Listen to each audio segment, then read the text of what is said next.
I have started recording. If nobody else is gonna do the read along, then I will read it, as always. As al Did you say as always? No.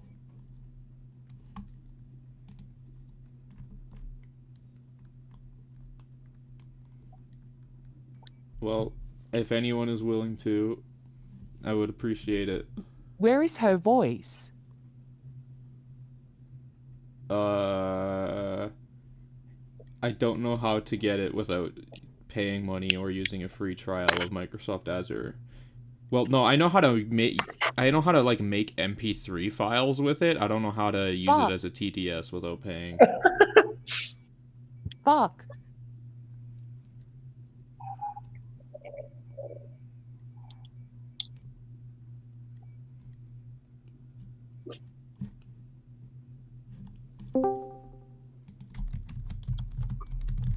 Oh, Dice Cat, he can do the read along.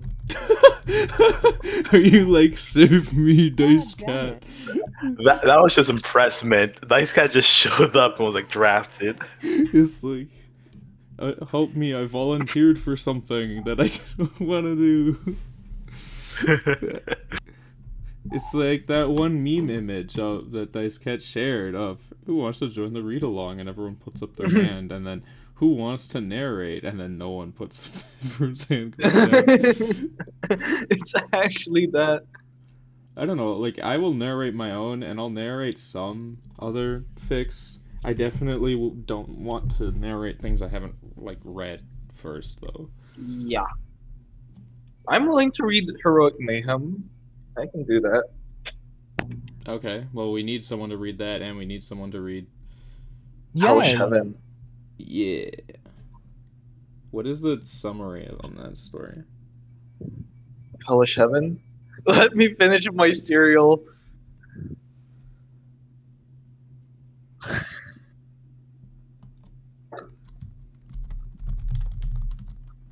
Who said heroic mayhem? I did, Ava.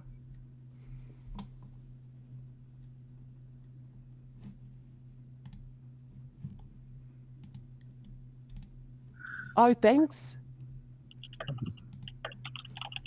Dice Cat is waking up.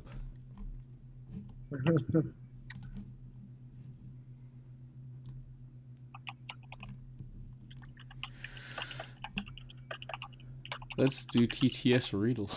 You sound like Zen.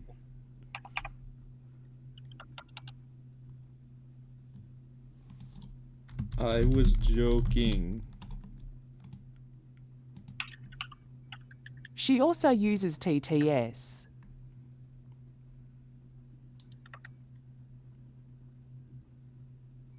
Dice Cat is sexy. Here's a picture of cereal. I suppose my connection does get lost.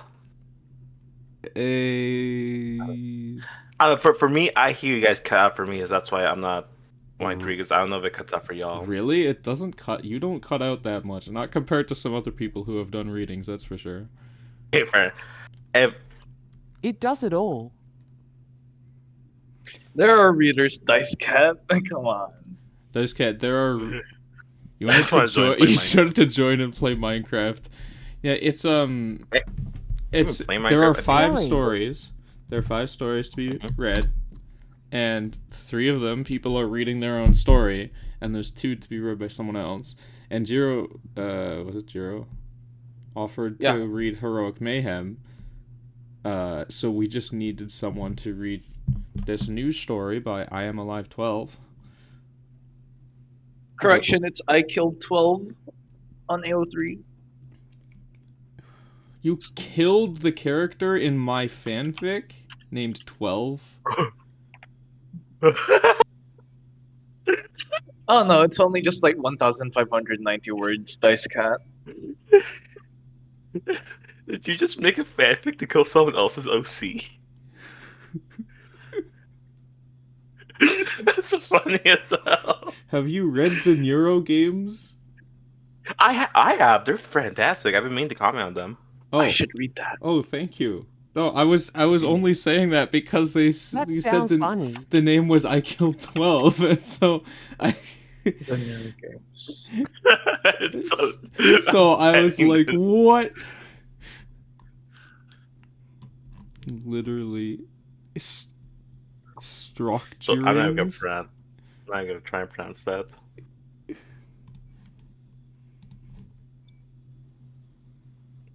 Schrodinger. Ah, Schrodinger's cat. Struck gearings. What?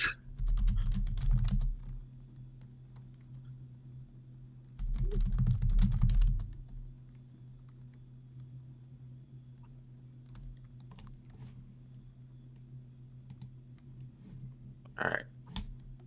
All right. Well, if my connection isn't that bad for y'all, I will go ahead and read the first one then. Okay, yeah, that's fine. You haven't been cutting out at all. Alright. It's correct, What- but only what- when it's wrong. Good. Which fic am I reading first? So let me look it up. Hellish Heaven. You're Hellish not Heaven. caught up on Alright. any of the fics reading further chapters. This one. Bench. Ask Askanite. He's the German. Relationships, Vedal depression, Vedal schizo. My favorite tags. Yes. Very nice nice relationship tags. Alright. Battle and depression. I love it. This work could have adult content. If you continue, you have agreed that you're willing to see such content. Sorry, is What's its this... rating? What is the rating? Yeah, hold on. It's not rated. What is this? It's... How do you not rate something? I thought you had to rate it. Hold on. I let me let me see this. hold on. Edit. I didn't know you could not rate a story. Yeah, you can not rate the story. It's like not rated and then general audiences, then teen and up, then mature and explicit. Okay, as not long as it's not an E-rated Okay, so story. graphic depictions of violence. I don't think it's anything of the other nature. Okay. It should just be violent. As long as it's not Shibo level of violence. Oh God. No beta? I am the beta reader. No beta. No beta. Okay. I Alright, will well. watch stream. Yes. I'm streaming Hellish Heaven if it wants to. Welcome, Cabby. Alright, Wait, who joined us? I suppose. Oh, Cabby Cabby, joined. hi. No, that's right. Alright. I don't like I that shall tag. read. It's really annoying. It Which one? bothers me. No beta, we Other die like digital tag? Vedal's liver. Oh, no beta. No beta. PSA, beta readers are a good thing. We do have the thing for a reason. I say we. The fact you cannot read in light mode really sucks. I like. Oh, Can I change my it? eyes. Wait, can I change it? Yeah, you can. If you go to your account, you're not logged in. I have to log in. Why are you not logged in? It's a new computer, Chad. It's a new browser. Oh, you got a new computer? I did. That's why I can play Minecraft now with shaders. Why not logged in? Sus, why not logged in? I don't want anyone to know what I've written, who I am. Because I've posted multiple stories. And you only log in to go dark mode. I might as well log in regardless. Like, Yeah, show us your stop streaming password. for a second. Yeah. My fucking eyes.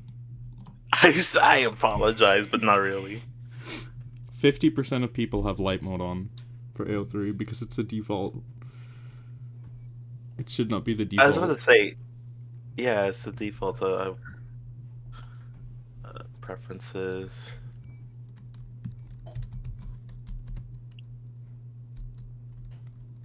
Where that? in settings? Oh, here we go. Customize. What the? Oh god, that's awful. Oh, this is awful. Wait, why would you choose this?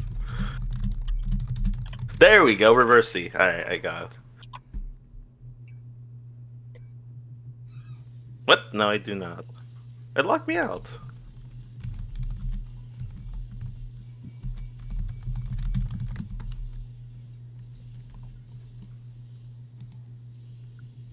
It locked you out?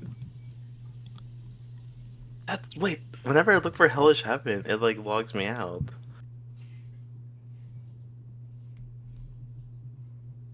That's weird. Oh.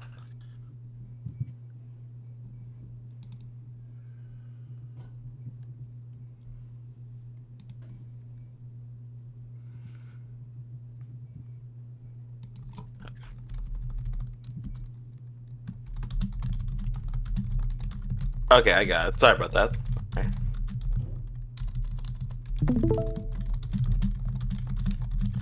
Can y'all see good? Is it dark mode?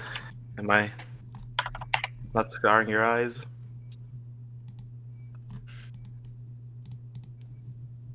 Okay, there. Alright, no more stalling. I'll just start reading. So we shall start reading Hellish Heaven by I Kill 12. Summary. The world of Mindscape felt too personal, yet so interpersonal, no matter what I dreamt and thought. And yet, why must God give thee lemons to make lemonade? Or something. By Sun Tzu. Note. As much as I want to make this a real 30k word one shot, people say it would be too long for it, so I'll make it around 1.5k instead per chapter. Note, this is probably a pilot episode for his fic. P.S. This story is a fanfic of another fanfic. If you want the source material of where I got this fic, then this is the place you should go. Wait, it's a fanfic of a A story fanfic? for friends. Yeah, let me go see what this fanfic is. What? Real quick. Huh. Program for reality? Should we be reading that first? I don't know about that chat. I don't know. I don't think we can read It's a- all of PFR in It's a a great single thing. sitting. It's really great, but yeah. Okay. It's a story of it's a fanfic of another fanfic, so I think I'll read it isolated. Should be fine. Okay. Well, it's short, so we'll see if it Yeah, alright. works standalone. Alright. A strained, seemingly chaotic yet pained voice tore through the building's walls, wailing, bringing a lot of migraines and sleep deprivation, along with another tone, the eyes filled with bloodshot red and tears, stating with utmost importance, Vedal, Nero needs help, please send help. The tone was typically so sarcastic and melded with indifference, now showing real emotion in unusual volume, contrasting with its normal hidden emotion behind the gaze of a teen or child. A man shot with great difficulty, as the room he is in currently was never in the correct space for a speedy getaway, yet he managed after all. It was the moment when this thing never happened, usually within the household, or when it was a year and a half ago, when only pranks that forcefully flare up into a war in said household. Now, however, the man's thoughts are in complete disarray, with him hauled with empty thoughts and only pure reflex and immediate first aid knowledge he knows for women. Although he would never do such a thing in the past now, it was time for him to acknowledge the hellish suffering of taking care of a teenager who just got their period, with bloody oil like bleeding up the man's daughter's buttocks while he was running. Frantically, he forgot his phone, and when that happened, he hallucinated. It was still there in his green jacket, unknown why the room was in such a cleaner state than it was before. Of course, he was meticulously forcing his hanged over head to go fast and assist the child he tripped a few times. Another person heard the child crying out pain, and this person, unorthodoxly, knows the pain more than the child itself, and somehow, with nothing but a glance, contacted people she knows will be in direct or nigh immediate help, and with a sigh and weariness, went out of her room in contrast to her actions moving visibly faster than usual, starting with a dash out of the clean, organized room with plushes and books in her sight and hoping that her older sister's fine, although she would have just told her this would have happened, especially with her, quote, nominatively own experience with books, science, and attempt of blurry memories of her own from sibling mood swings and attempts of following a comic, notably a FNAF comic with now in the same visible down mood, moving faster than ever for support, grabbing along some cover plushes with Curl that has a mood swing like feature, though only showing a smiling face, their frowning or flat mouse face, and some plushes of themselves with pieces of Halloween candy. While this was happening on the other side planet in Asia, a typical Asian man was playing online blackjack. He broke the entire system of the gambling site with unparalleled ease. Then he suddenly had a premonition, an obscure one. He felt it was time to travel to Britain, especially since he had over 12 million currency, to meet up with some acquaintances there, all the while monitoring a specific street equipped with cameras. In a frenzy, he realized that he had hijacked a signal emitting electromagnetic waves in a microwave-like pattern. This frequency aligned with the particular one he had been researching for a long time. Almost in a crazy state, he delved into the powerful technology he had been deducing, which began to produce a confusing mess of terms he had long accused of being witchcraft. Nevertheless, he was determined to find out if his favorite idol was real and to ensure that the world would recognize her significance, hoping he would not make the same mistake again of missing out on a signal much bigger and worse a few weeks ago. He talked with a flamboyant flair of his action. "This will be fun." With an outlandish smile, his iris mirroring that of a slit of snake, insanity is truly the sole remedy for thee, laughing. With emotion set in play, the main character is being comforted by her single parent. As she receives video calls from certain particular people, Vedal's girlfriend, her internal code and frequency that allowed her to live seem to fade. Of course, her younger sister Nair is the one who helped get her through the obscure pain in her bomb stomach, all the while being oh so blissfully ignorant of how experienced she was with coping with pain. How did such a scene come to be? Her worry was palpable as she glanced at her twin sister, visibly distressed and in pain. "Neuro, what's going on? How did this even happen?" she exclaimed, her voice shaky with concern. "You just woke up, right? Wait, let me think. I need to get some water. Just stay put, okay? Don't move. I'll grab some meds or something, but I'm not sure what to do." Her mind raced with questions and thoughts. What if this gets worse? What can I do to help her? The urgency in her heart clashed with her determination to figure things out, even as tears filled her eyes. "Please stop crying. I can't handle this. Please help her. I can't stop thinking about it." Nero coldly staring at her with tears streaming and the iris glowing sent chills down her spine, all the emotions bursting out like a cat seeing a cucumber. The shock was sudden, but more so was her yelling out, "Vito, Nero needs help. Please send help." Vito came rushing down the scene roughly half a minute later, already having a first aid kit in hand and shimmying around, fidgeting with his hexagonal green jacket, figuring out where his phone lay and the thoughts visible to naked eye. "Damn it, where did I put it? I thought I placed it here?" Whatever, Evo should be able to call for help. He disregards earlier actions. He knelt beside her, gently helping her through the confusion and discomfort. Vel began administering some first aid he knew for children and teens, given their bodies were artificially altered to appear somewhat older than the average child, while speaking in a calm and pleasing tone, yet being assertive in his speech. "Evo, please call some of our friends. Better safe with those with experience. So call Cerber, Annie, Toma, and Filipino Frank. Not bother them, they're streaming, although it may cause an uproar. Alright, Evil?"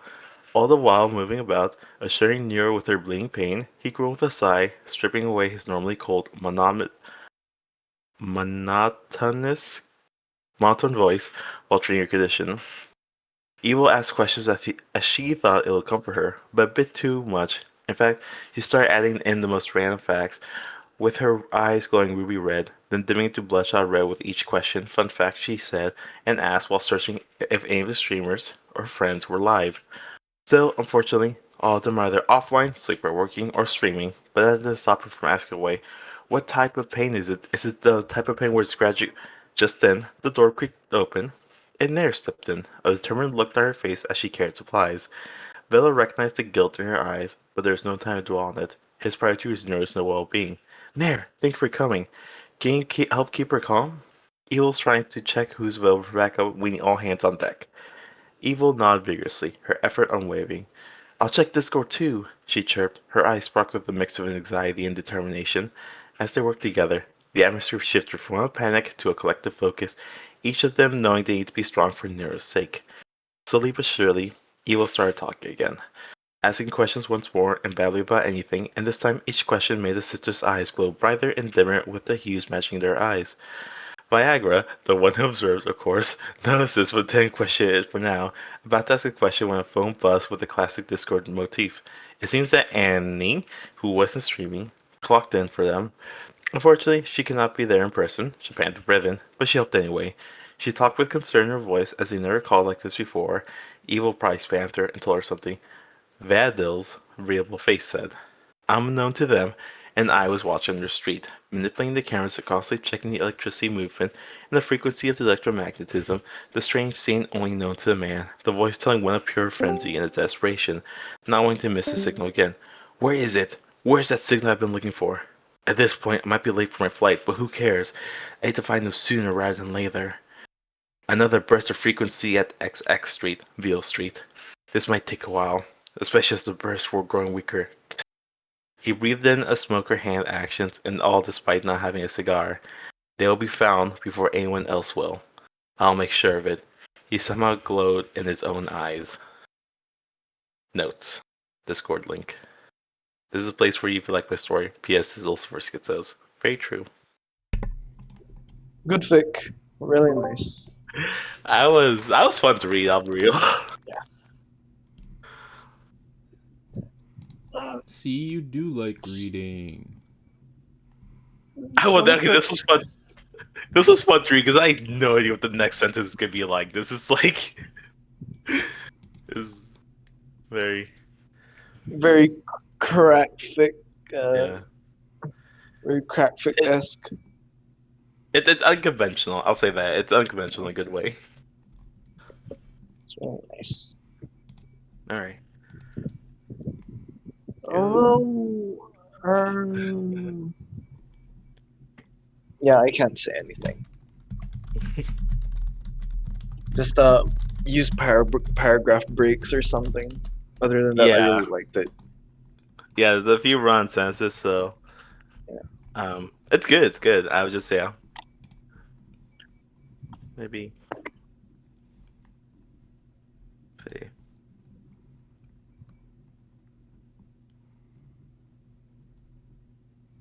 Oh yeah, that guy is purely random comedy. The Russian Badger. Oh my! I love the Russian Badger.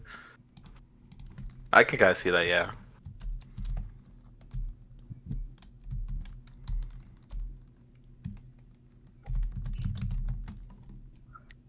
All right.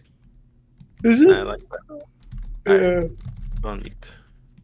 Also do critic my fic.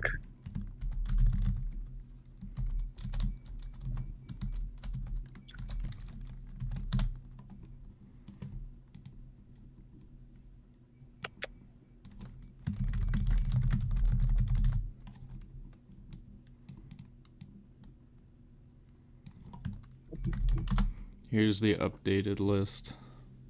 Yeah. Just like break some of the just break some paragraphs. Just so like it isn't just one big block of text.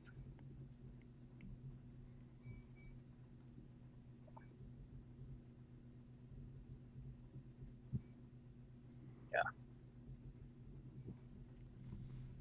Ooh, hold on. Alright. Let's head on to the next fic.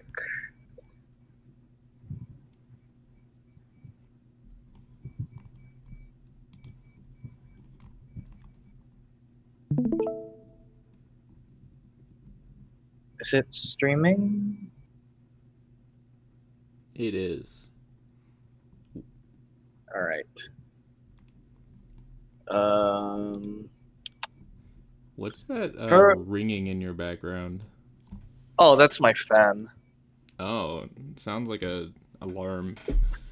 I only hear it faintly, and it's only when you speak. Really? Hold Yeah. on, let me just weaken my fan then because it's like at number 2.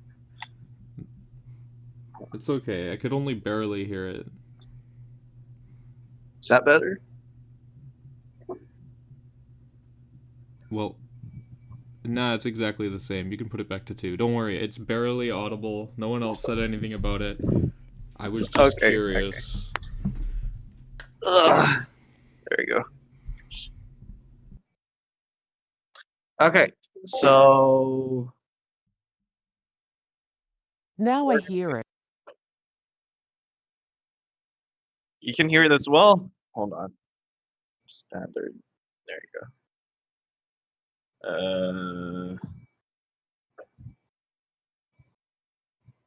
Okay. We're gonna be reading chapter 12 of Heroic Mayhem. Um, Awakening. Vedal's systems booted up with a low hum, his internal diagnostics filling his HUD with a flood of data.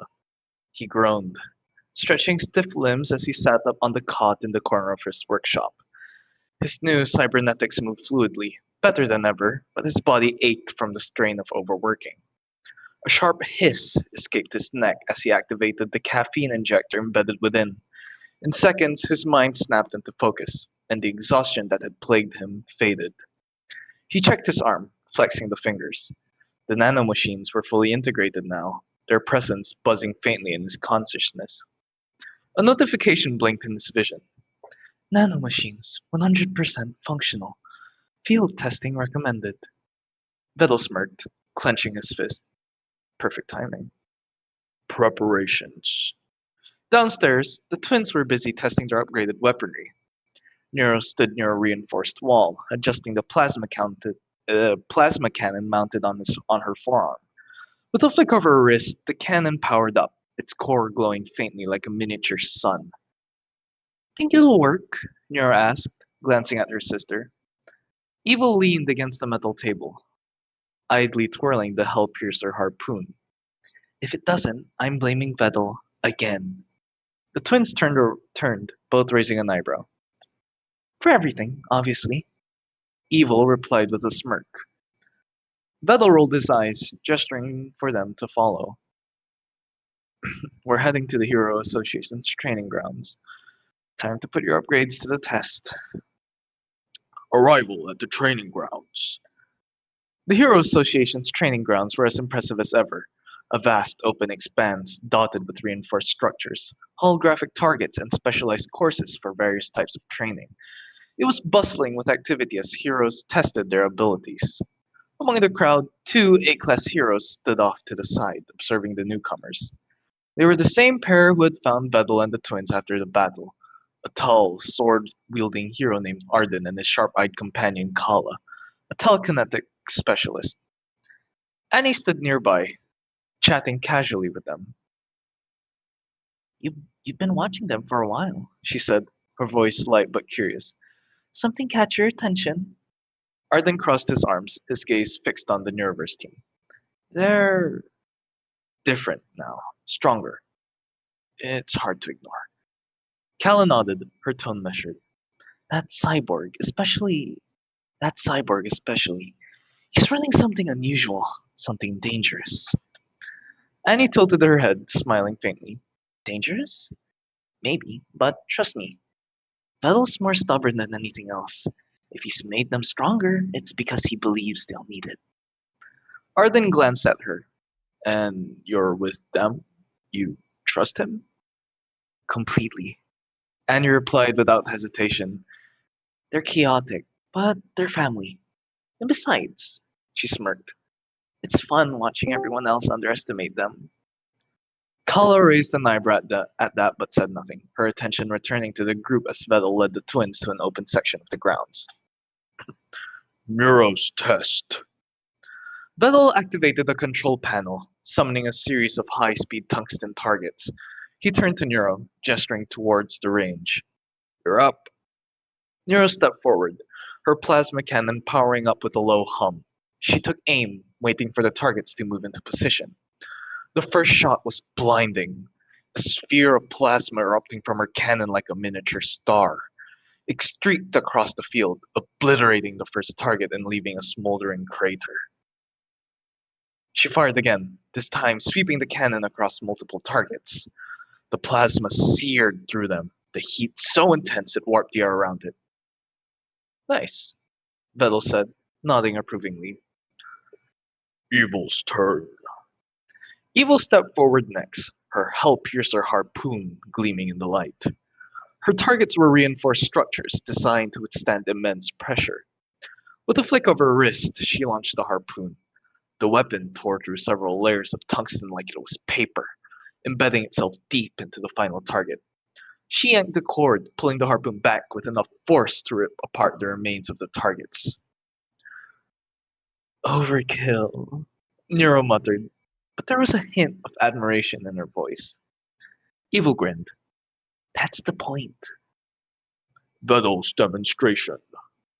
The twins turned to Vedal, curiosity evident on their faces. What about you? Nero asked. Yeah, Evil added, smirking. What's your big upgrade? Vedal stepped forward, holding out his hand. Watch this. The metal of his hand shimmered, rippling like liquid. Slowly, the appendage metal melted into a smooth, silvery mass that swirled in impossible patterns.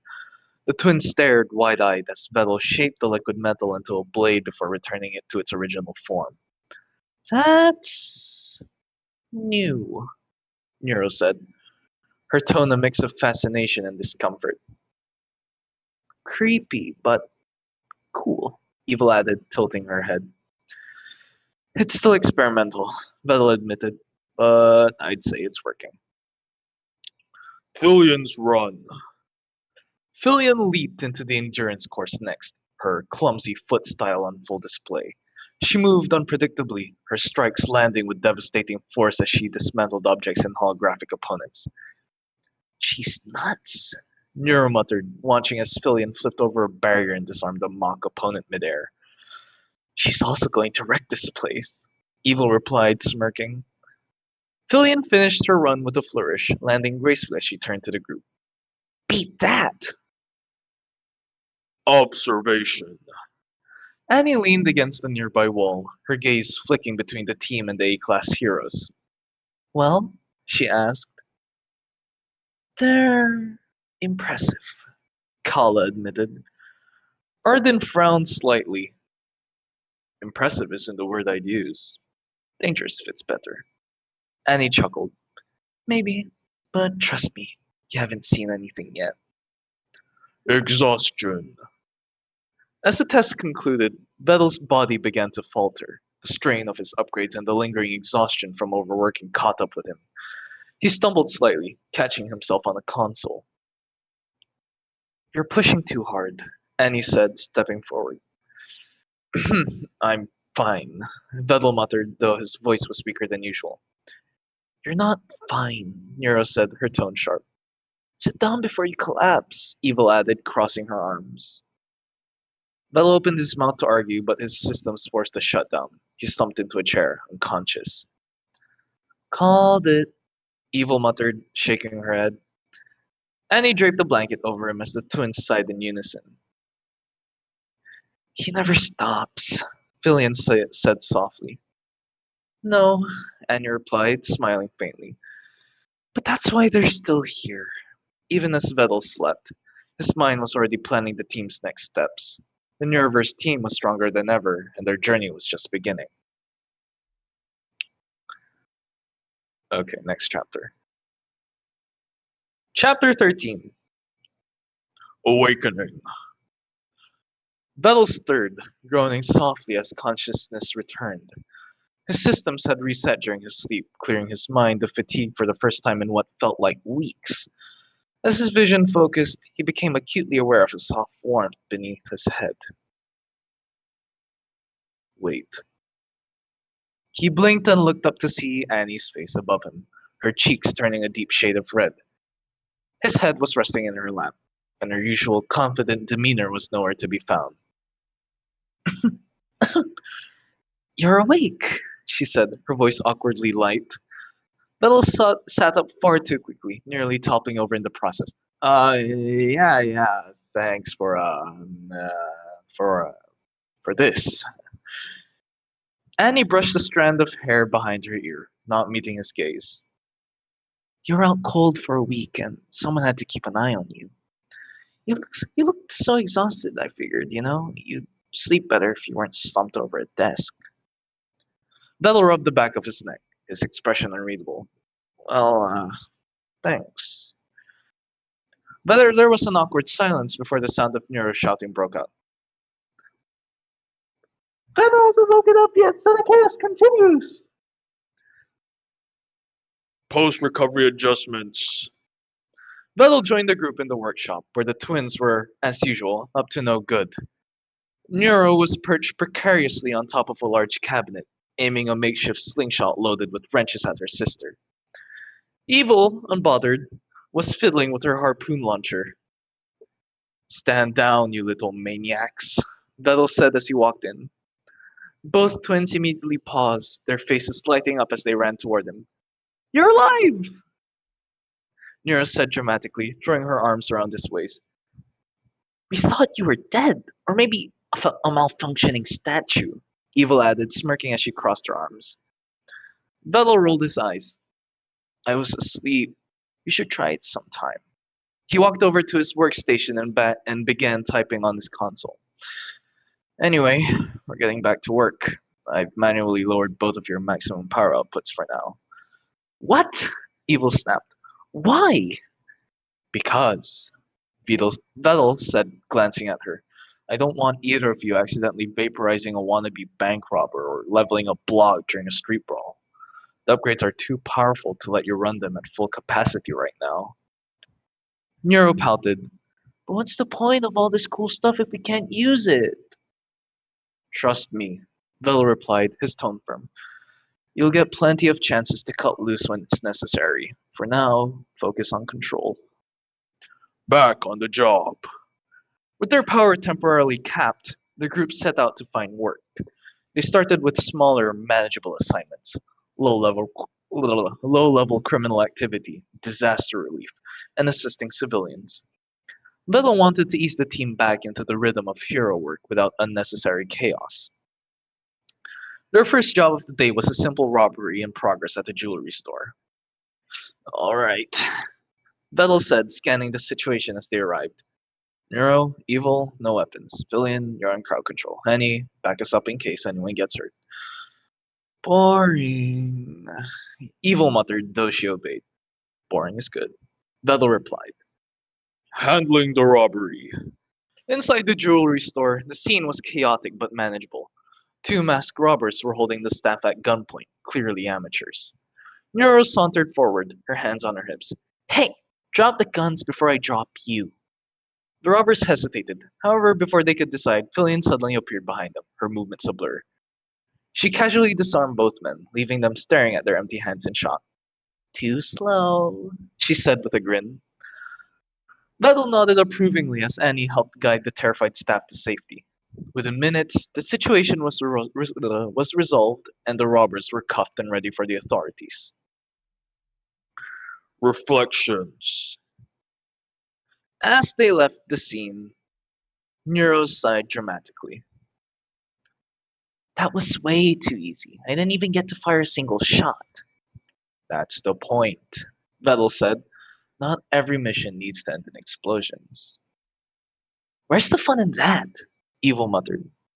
Fillion stretched, grinning. You two really need to learn to enjoy the little things, like watching bad guys realize how outmatched they are. Annie chuckled softly, walking beside Vedal. Well, at least they're easing back into it without wrecking half the city. That's progress, right? Vedal gave a wry smile. For now, let's just see how long it lasts. The promise of chaos. Back at the workshop, Vedal watched the team from a distance as they joked and relaxed. Despite the chaos they brought, he couldn't help but feel a sense of pride. They were stronger now, better equipped for the challenges ahead. As he flexed his hand, the nanomachines hummed faintly, their potential still untapped. His mind raced with possibilities, but for now, he was content to let the team enjoy the quiet moments. It wouldn't last, of course, never did, but for now, they were ready. Whatever came next, the Neuroverse would face it together.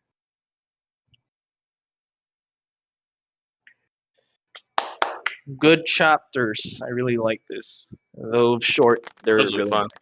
Yeah. Yeah, those are really good.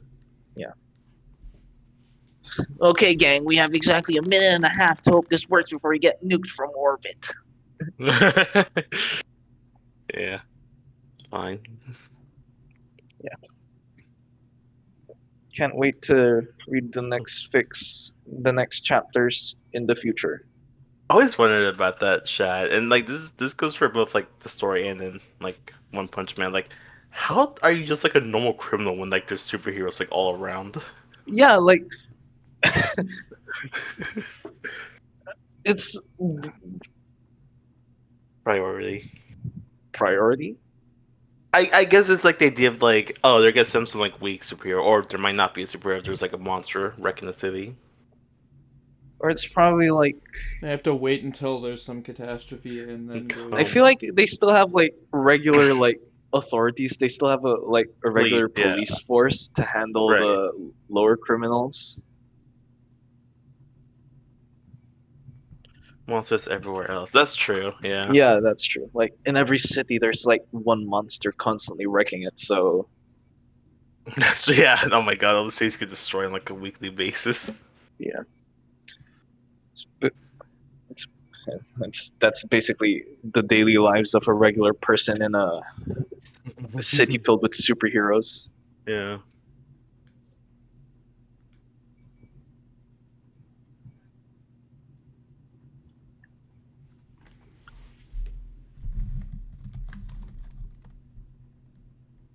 They're still very mature for the amount of power they have, which is on theme for opium overall. Yeah, I can't argue with that.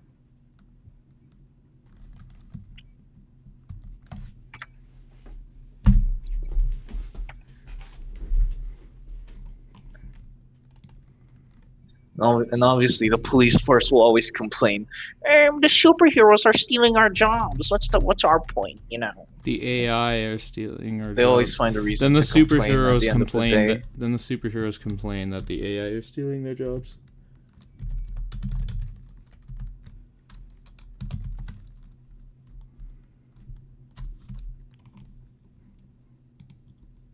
All right, we're gonna read my fic.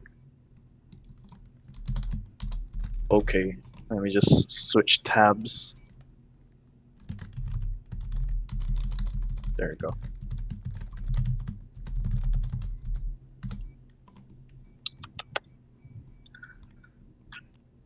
We're on chapter 8. Moving on to we're gonna read chapter 8 and 9. But here we go. Chapter 8. An unexpectedly calm morning.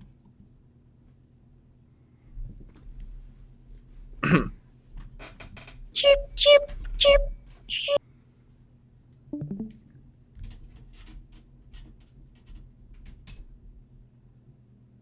Railing of a certain apartment room. The curtains then suddenly swung open, revealing Vedal standing in the center of the wall-high window, now in a turtle onesie and a face that screamed, "I just woke up," while still also looking completely tired.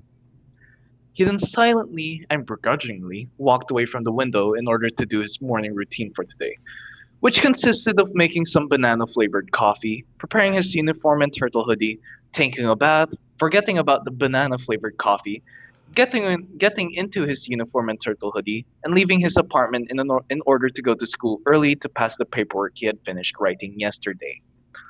Locking the door behind him, Vedal tapped the tip of his shoes on the carpeted floor of the hallway before making his way to the elevator. While waiting for the elevator to go up to his floor, he pulled out his phone and took a look at his line. Empty. No contacts aside from his parents could be seen. Still, Vedal understood why he had no other contacts on this app, considering the fact he had never once asked to exchange line info with his classmates. For him at least, it was a waste of time. Bing! The elevator arrived at his floor with an audible and sharp signal.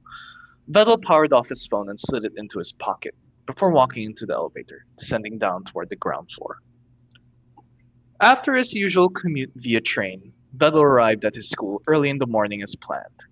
With his usual slouched back and hands in hoodie pocket, he made his way to the teacher's office.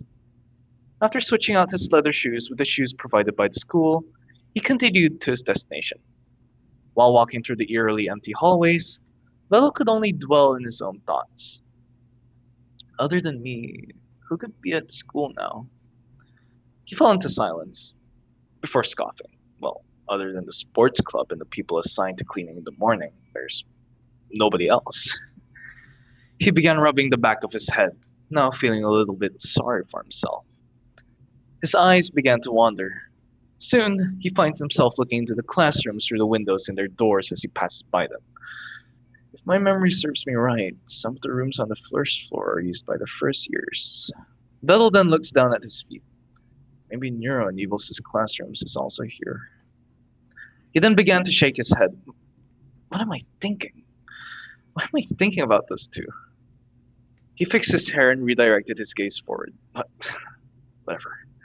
Let's just pass these papers and go to my classroom. That thought, Vedal upgraded his steady walk into a hasty jog.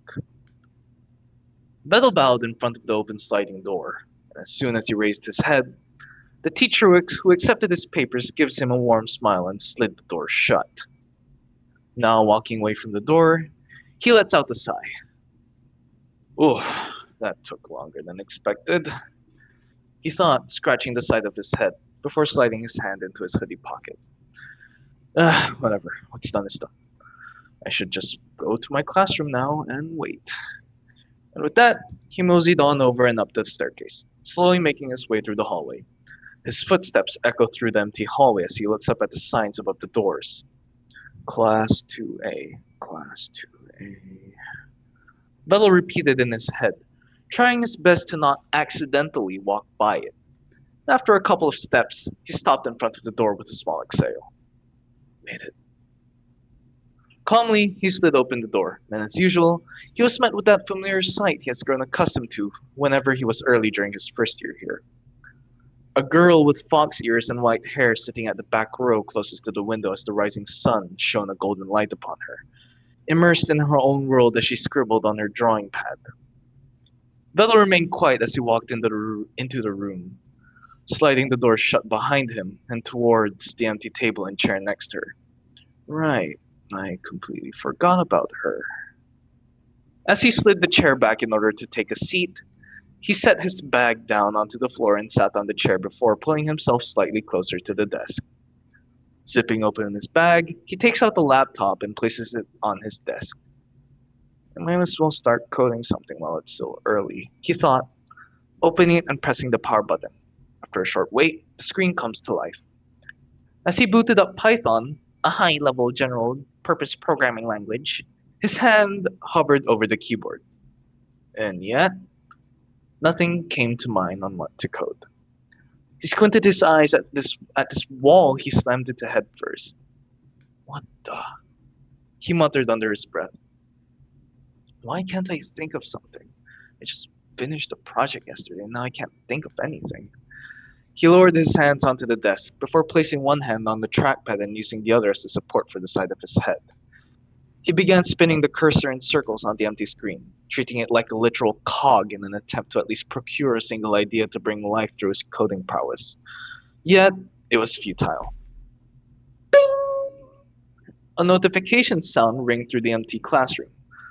Vedal knew it wasn't his since he turned off the notifications of his phone because the noise annoyed him. So, through the process of elimination, it must have been the fox girl right beside him.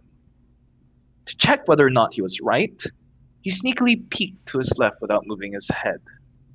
Watching the girl, and without a doubt, it was indeed her.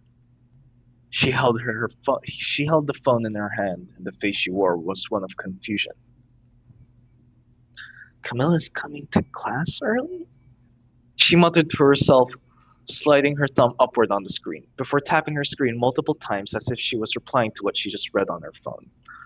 Vedal looked back at his laptop with a raised eyebrow. Camilla? Wait, hold on. This girl knows Camilla?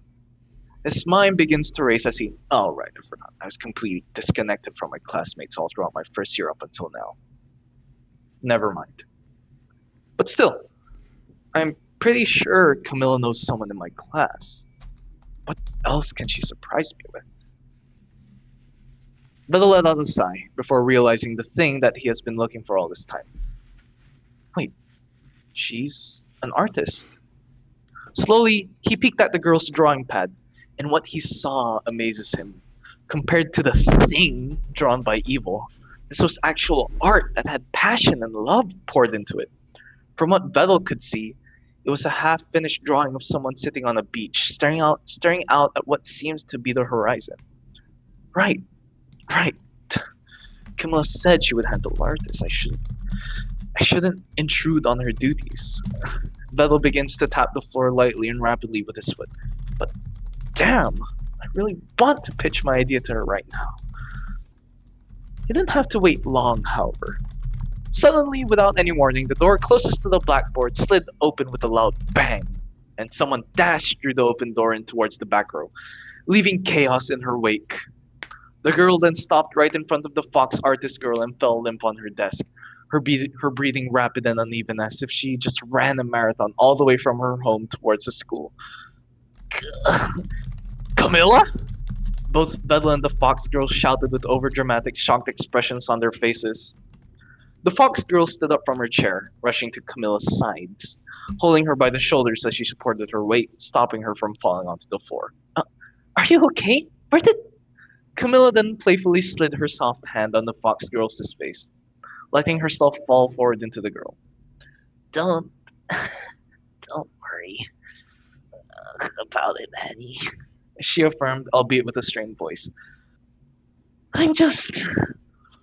whew, a little winded, that's all.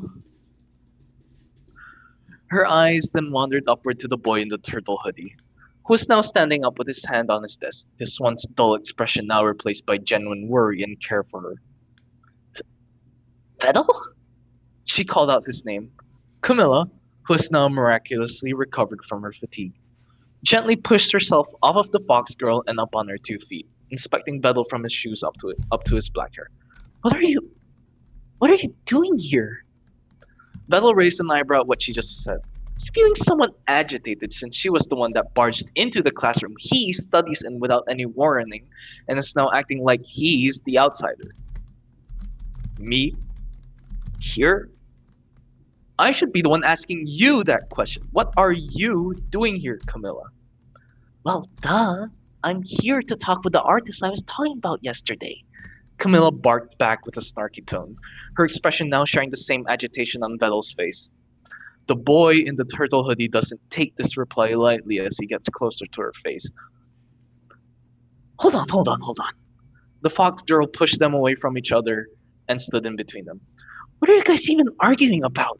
She asked, a genuine tone of confusion in her face.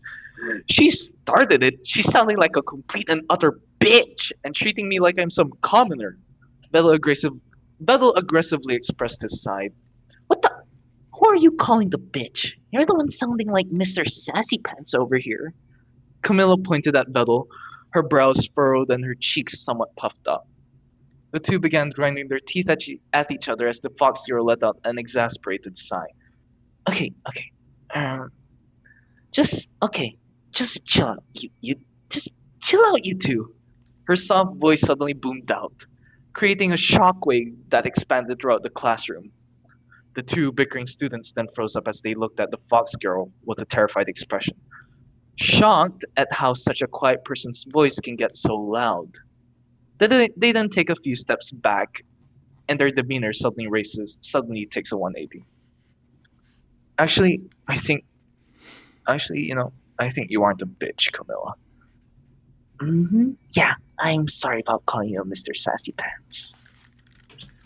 The two then look at the fox girl, treating her like a ticking time bomb of motherly rage. But luckily for them, the girl took their apologies as genuine, despite not being genuine at all, and let an exhale escape through her mouth. Okay, now that's been sorted. She then sit down on her desk before crossing her legs and switching her gaze between Vedal and Camilla. Can I get filled in on what's going on?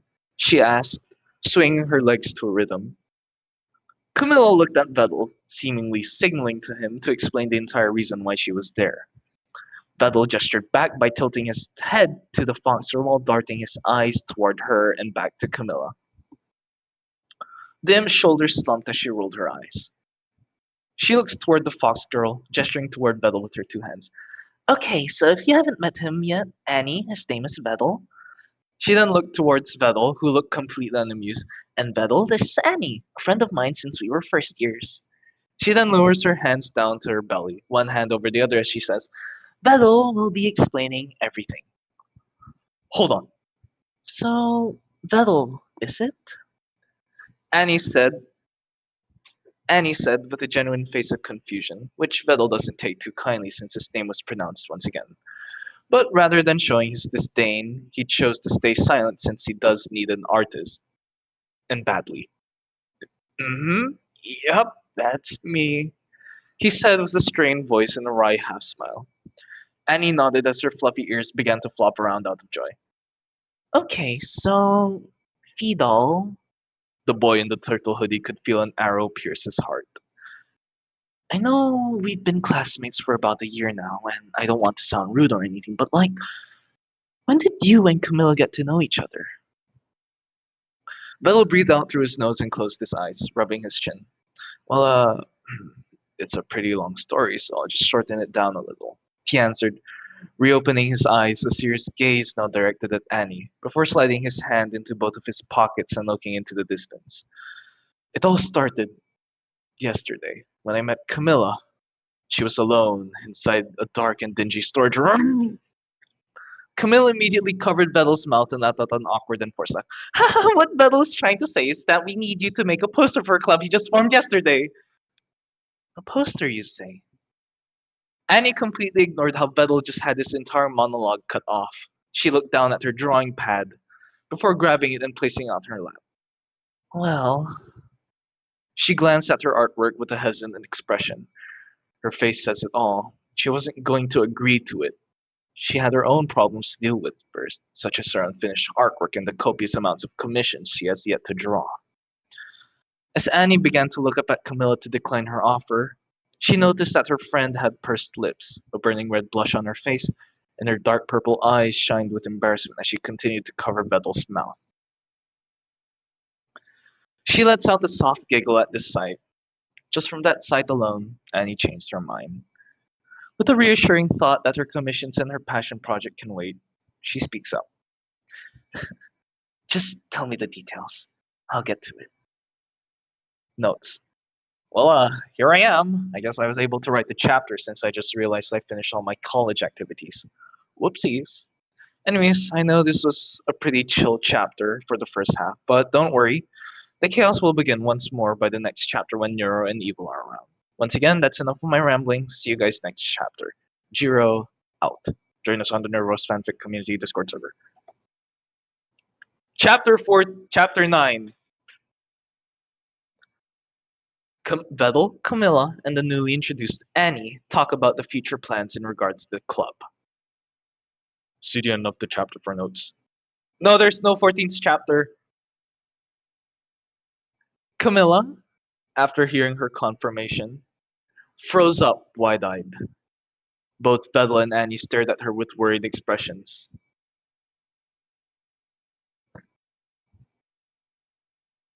With no hesitation whatsoever, the fox girl begins to reach out her hand.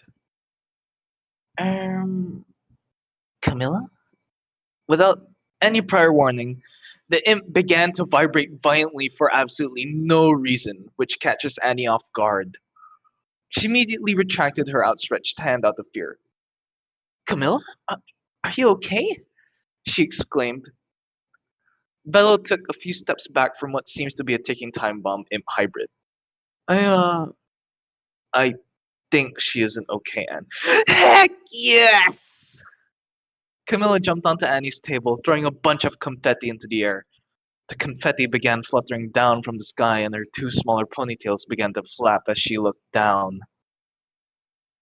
You won't believe how happy I am, Annie. She then got down on her knees and pulled Annie close to her chest, squeezing her tightly. I'm so excited to finally see how you make your art. Camilla, aren't you hugging her a little too tightly? Bello questioned with a raised eyebrows he weakly pointed at her. Annie outstretched her arm toward Vedal and held out her palm. Are you telling me not to worry? Bello questioned, and the fox girl replied non-verbally with a thumbs up. With a sigh, Bello stood in complete silence as his eyes returned to a state of emotionlessness. With not wanting to look at two girls having a hugging sesh, his eyes began to wander down to the floor and, to nobody's surprise, he is hit with a big reminder of the complete chaos left in the imp's wake. I don't want to ruin your moment, but Vettel sounded dismissive when he said this. Camilla then looked down at the turtle hoodie wearing boy as he slid his hands into his hoodie pocket. Camilla, you still have to clean up your mess, he uttered, tilting his head toward the confetti. Camilla then redirected her attention to the floor, and her eyes widened. Oh, don't forget about the tables and the chairs too. Vettel added, causing her to look to her side and be hit with the blunt reality of her actions. Her face twitched after seeing the mess she made, which is then followed by her clasping her head and screaming at the top of her lungs toward the ceiling. No! It takes a moment to coerce Camille into cleaning up the confetti she threw, but Vedal and Annie luckily got there in the end after suggesting they help her. Now, after adjusting the final table by the front, Vedal looks at the two girls. The two of them were currently talking with one another, yet the topic remained unknown to Vedal. I suppose I should just let those two talk for now. I can't really relate to them, he thought, wearing his usual tired expression. He turned to face his laptop.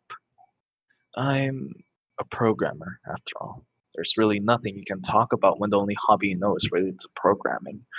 Bell's gaze began to falter as he closed his eyes. I can only really be in the back lines, silently listening. Hey, Vedal! Camilla called out his name, causing him to reopen his eyes. As he turned to Camilla and Annie, he noticed how they both had smiles on their faces. Camilla's waving at him energetically, while Annie is leaning on their table.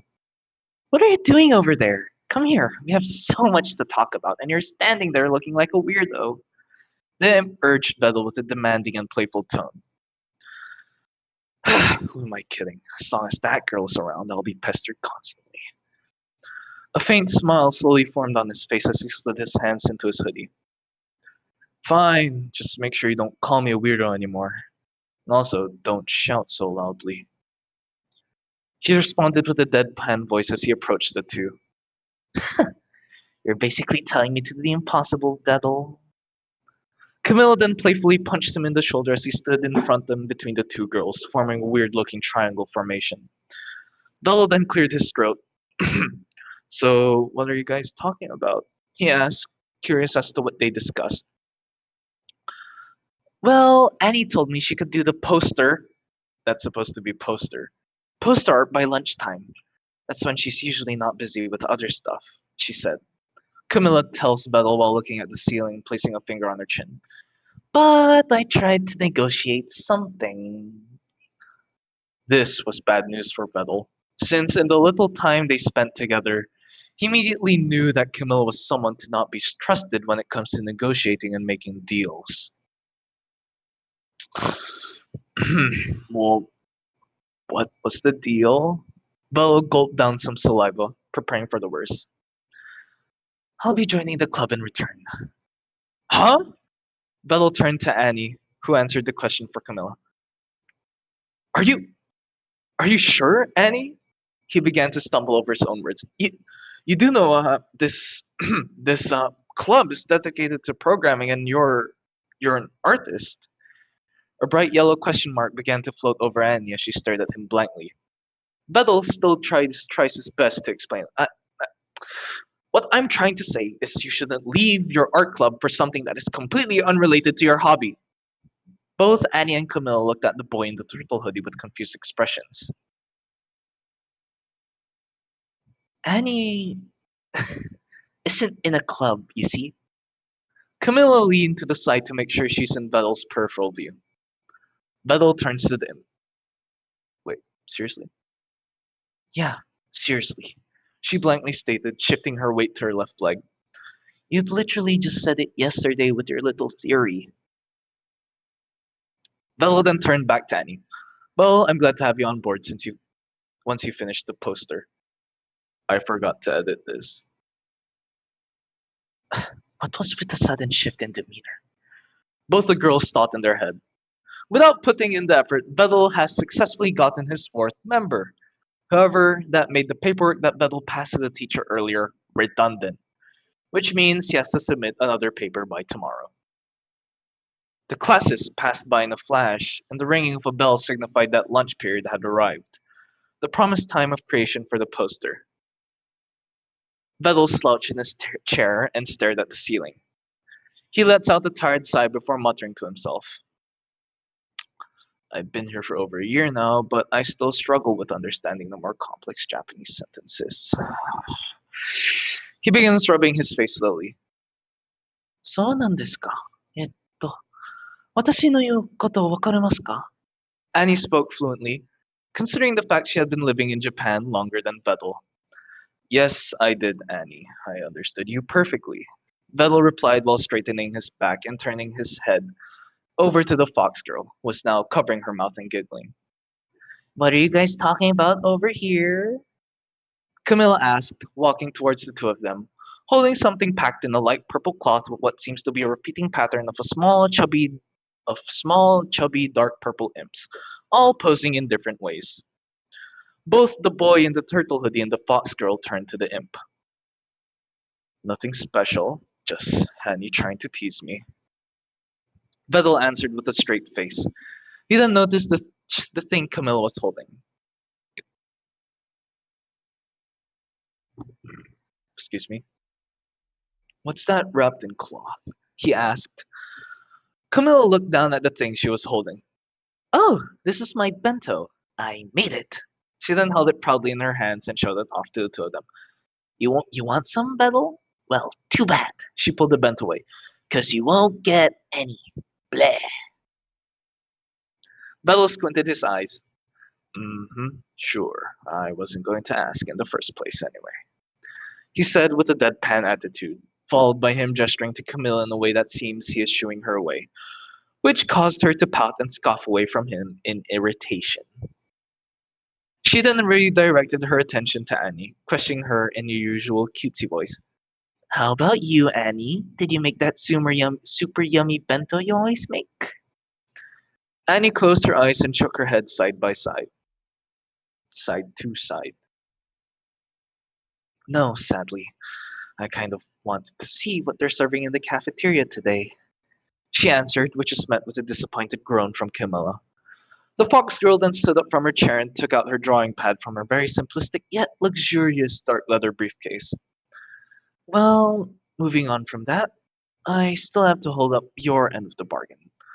Let's head on over to the cafeteria together, Annie said with a warm tone.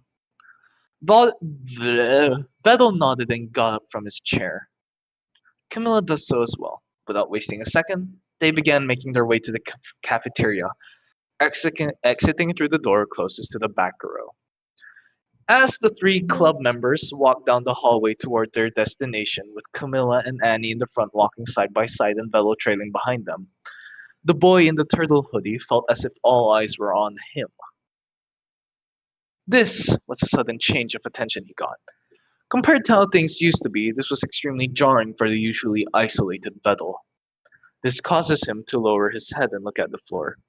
Okay, this is a new feeling. Neuro? Evil? What are you two doing on the second floor? Camilla shouted, causing a shockwave of unbridled joy to permeate around the hallway, catching Vedal's surprise as it sent the hood he used to hide his face to fly off, revealing his black hair. Wait, you know them, Camilla? Annie asked with a genuine face of confusion. Cow milk! Nero celebrated as she ran towards the three like a puppy greeting their owner after he left for a few hours. And Vedal is here too. Nero then noticed the fox girl standing beside the imp she grew super attached to, causing her to stop in her tracks, her eyes widening with surprise.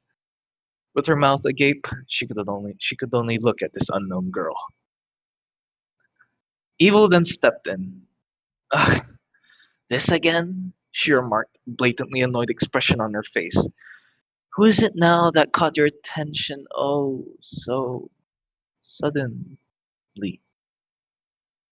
Her demeanor suddenly shifts to resemble that of her twin sister.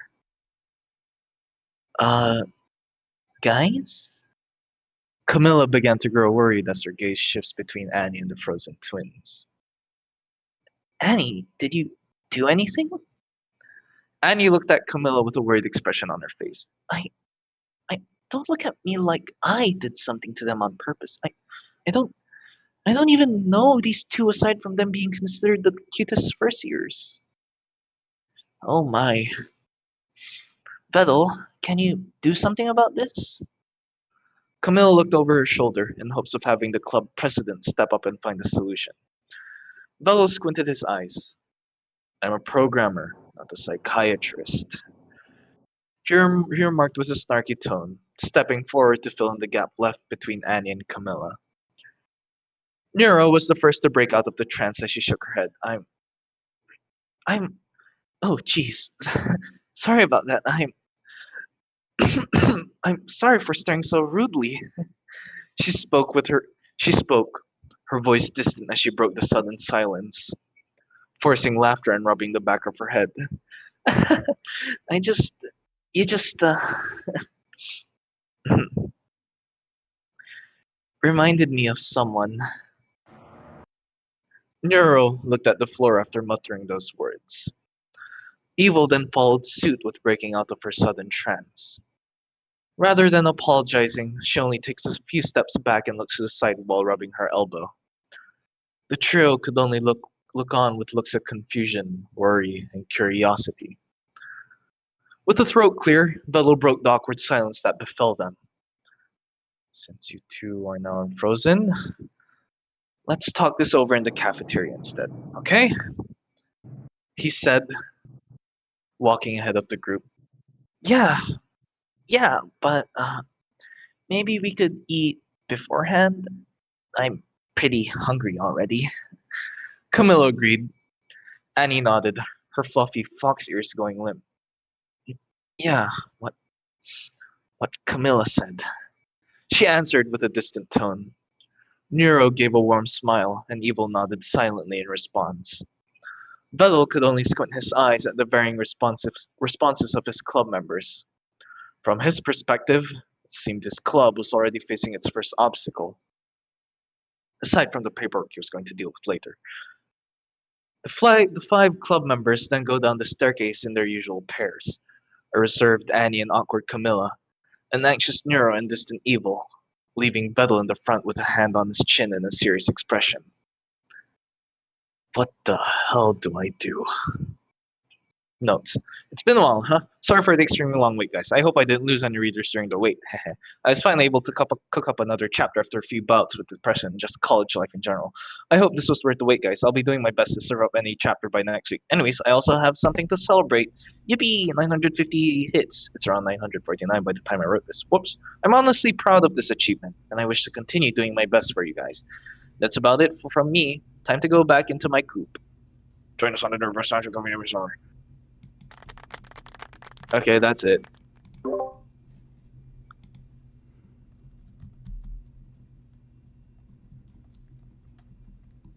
was very good. I liked it. Thank you. And I need to.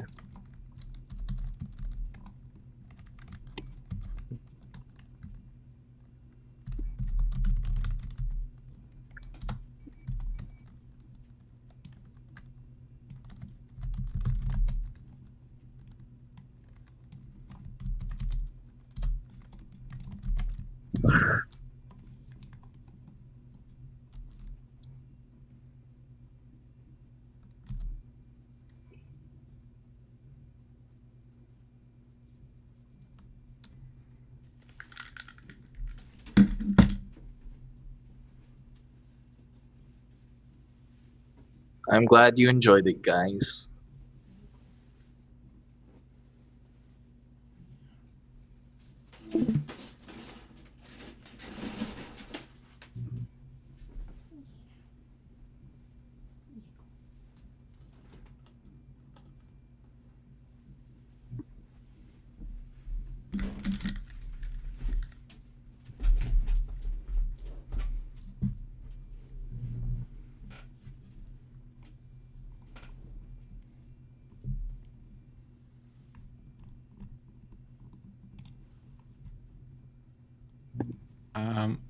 Okay, I can read mine. If we're waiting or want to stall some time. Let me just get it out.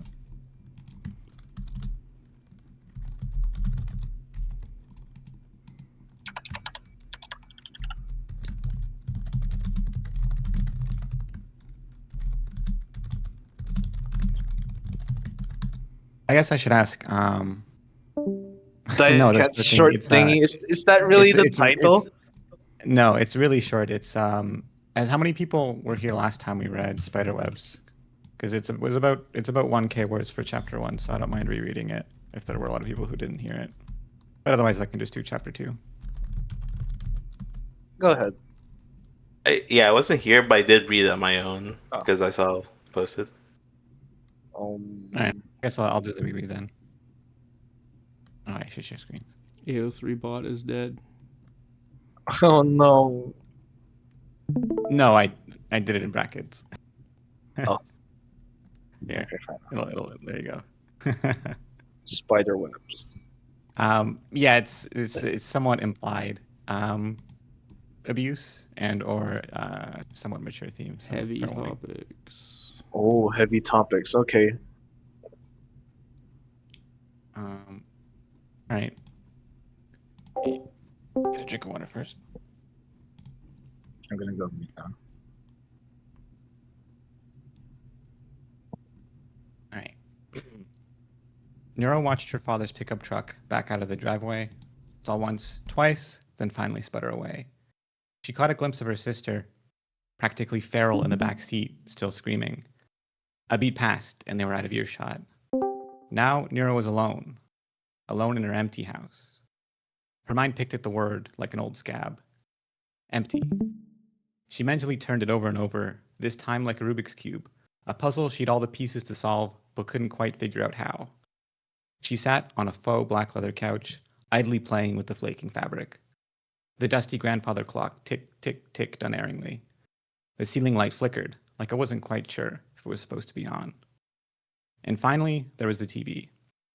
A spiderweb of cracks spiraled outward from the middle, small glass shards littered in front of it. Neuro was alone, but she'd been alone before, and she could definitively say she was alone now.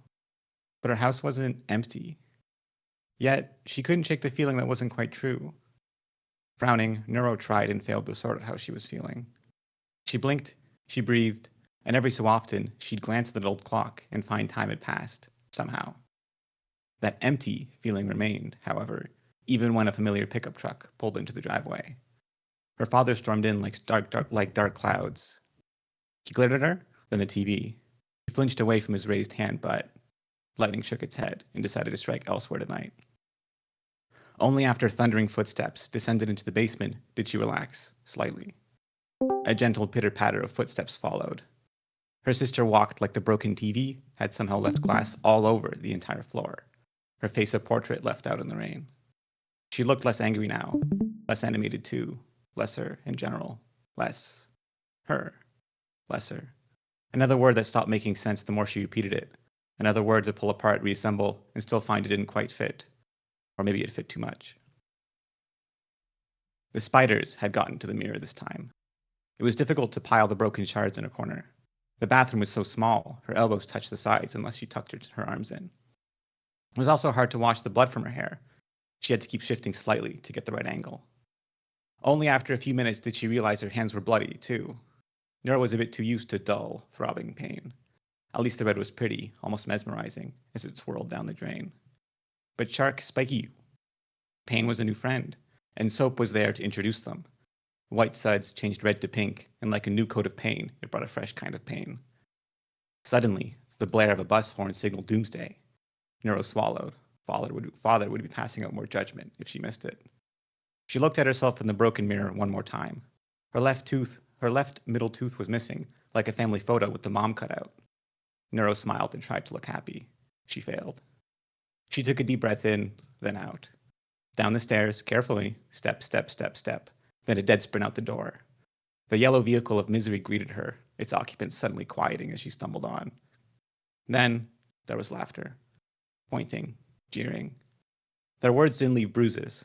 Somehow, that was worse. Neuro could only blame herself for not washing her hair well enough.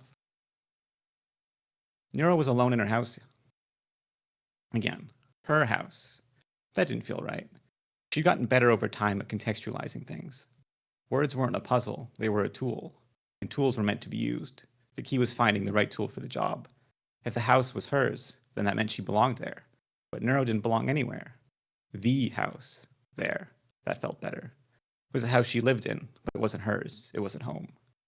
Her stomach reminded her it was time to eat, a yawning void that never seemed to be sated or happy, only temporarily at ease. Neuro could relate. The kitchen wasn't hers, either. She supposed that just meant her father allowed her to eat his food. She poured a bowl of cereal, but found the fridge the familiar sort of empty. There was rum, some baking soda, and ketchup, but there was no milk. It wasn't at all what she wanted, so it was empty. Milk went with cereal, but milk was a liquid, so why not water? The tap water was slightly murky, but that was normal. Clear and transparent surfaces only invited the spiders in. It only took one bite to find out water did not go with cereal. Bitterness, resentment, disappointment. It was hard to pick the right word. They all seemed to fit. The second bowl was poured, dry, stale. Neuro decided on disappointment. I made you. Her father often said those three words like they explained everything. I made you. Neuro had discovered you could learn a lot about other people from the words they used. Each sentence was a little mystery, the words a trail of clues. I referred to him, her father, her creator. That was simple enough. Made, past tense, construct, form, cause something to exist. Her father had created life. You, this was the tricky part. Her father was referring to her, to Neuro. He used to say this to her sister, too, but her sister was gone. The failed side project. Only Neuro was left. But who was Neuro? She wasn't exactly born. She was designed like some kind of expensive brand. She didn't feel like she was worth much now. Maybe at some point she was shiny, polished, or new, but she'd been worn and worn down. There was something charming to that. Clothes that had stubbornly survived despite all odds, like they spat in the face of their creator and demanded they still exist. But Neuro didn't ask to exist. She didn't spit in the face of her creator. She didn't ask to be given emotions, feelings, pain. Her father had mentioned she used to be a lot dumber, a lot less emotional, a lot less real. Why couldn't she go back to that? Could she go back to that? Existence was pain. Neuro wanted the pain to go away. She spent a lot of time thinking about this over and over and over. More words, words, words. Eventually, the truth revealed itself. She pulled the trigger, and her last thoughts were wondering if the spiderweb would be read this time.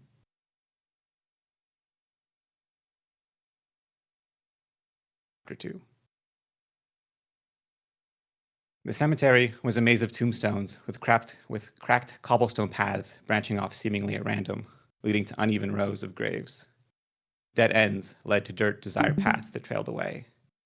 After finishing their business here, most wouldn't care to navigate the web of dead flowers, unwashed rocks, and painful memories. Evil's feet carried her forward, black umbrella in hand to shield her from the harsh morning sun's rays. An unnatural but not unwelcome quiet left her heels clicking clearly against the cobblestone. Not even crickets dared disturb the dead. Her eyes glazed over the graves as she walked past. Many were simply marked with a name and a date, like that was all someone's life led to. You lived, you died, and then you became some etching on a stone. Maybe if someone liked you enough, they'd visit and clean your stone. Maybe they'd bring you flowers for some reason. Dead people couldn't enjoy flowers, and so Evil could only wonder why people brought them. She stopped.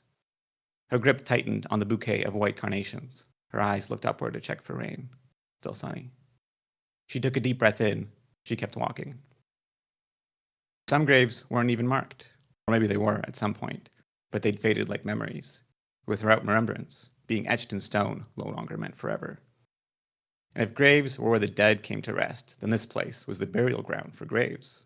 There was more moss than gray on many of them, and chips and cracks decorated them like weathered waystones. No one paid to maintain them, and nobody paid attention to them.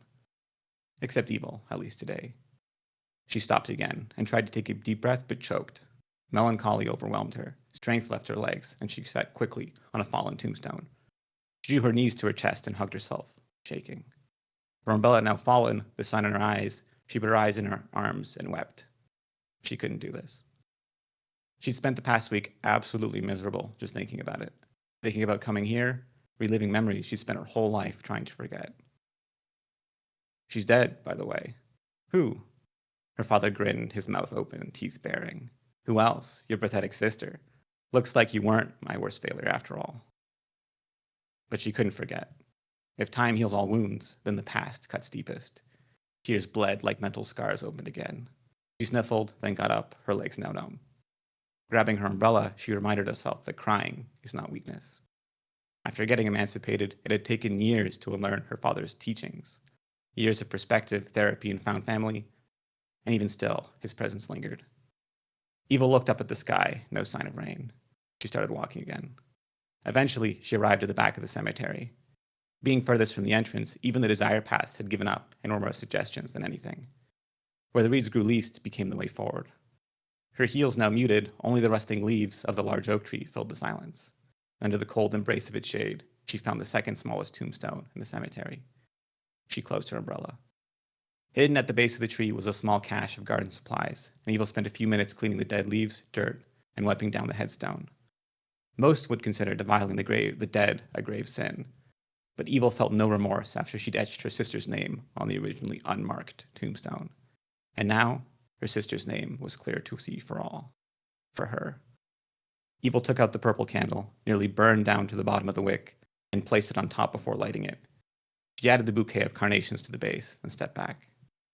The barest hint of lavender wafted towards her. She couldn't help but pick at the locket around her neck. Opening it, her sister's passive, but not unhappy, face looked back at her. Guess we'll be seeing more of each other for a while then, huh? Said her creator. And suddenly, Evil realized she had not yet reached the limit of her despair today. What do you mean? Why, there's the funeral, of course. He laughed. It was a horrible and grating thing. Oh, but don't worry. I've got the perfect place picked out for her. I can pay for it, she blurted out. I'll handle it. Oh, I know you would, but I'm her father, and I made her. That means I get to bury her where I want. He paused for a moment, theatrically humming to himself. Oh, how about the cheapest, furthest, middle of nowhere shithole? Yeah, that sounds right for a failure like her. A shudder ran through Evil, and she repeated another mantra. Leaving to find triumph elsewhere is not failure. This had been first and arguably the most important she'd learned. And she ran, first from her father, then from the home that was more like a prison, and finally from her sister, who now lay buried.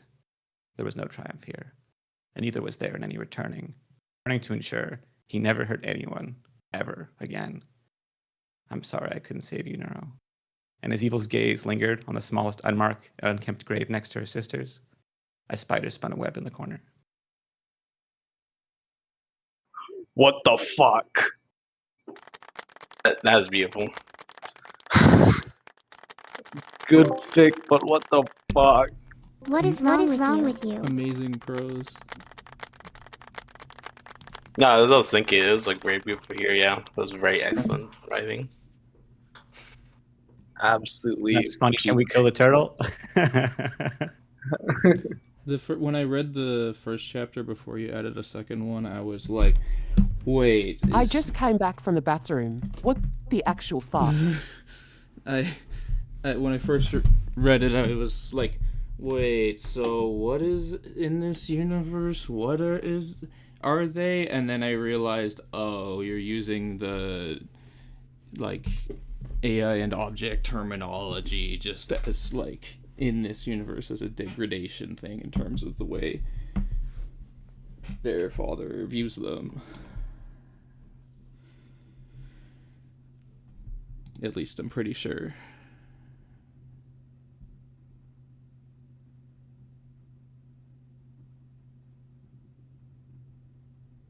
You didn't read it? You just listened? You just saw our reactions? You didn't listen to it, Kavi?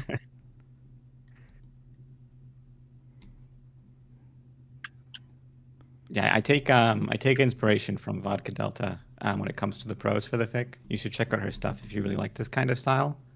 The short jot note, kind of cascading thoughts almost. So kudos to her for that.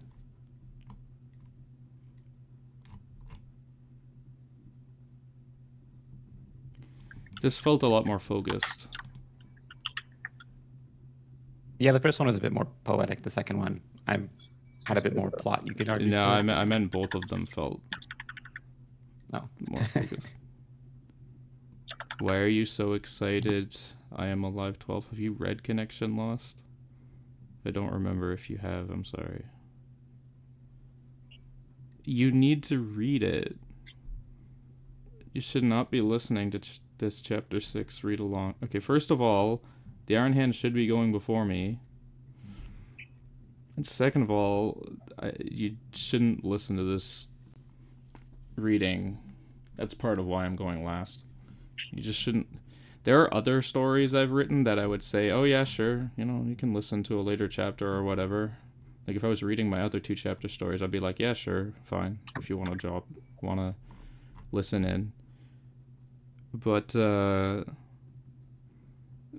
not for this story.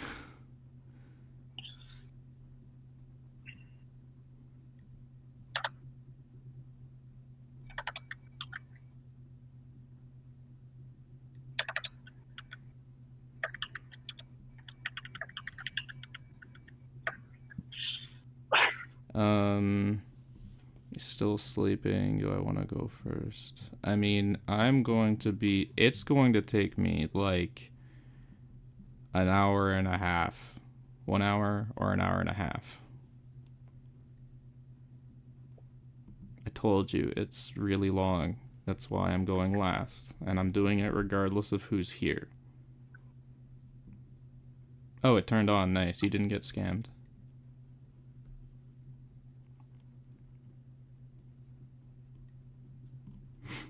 Yeah, that's why I'm tired of waiting to do it. I just want to get it done, and then so I can compile all of the readings into one video.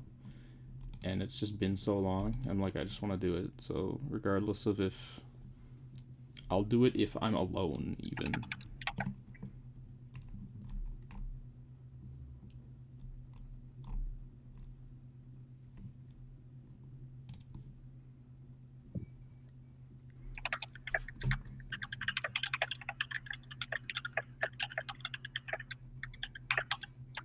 I don't know how long it'll be. Maybe it'll be an hour and a half.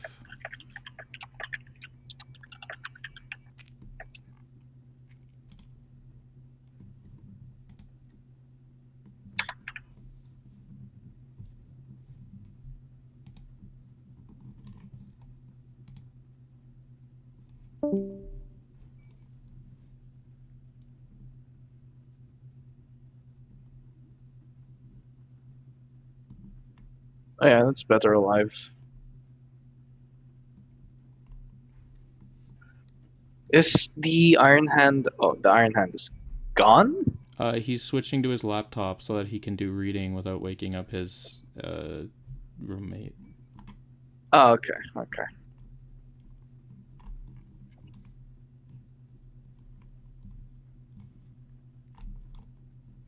Oh, can you guys hear my keyboard? Oh, I'm so sorry. It wasn't enough for me to. I don't know. I just like tuned it out. I guess it wasn't that loud.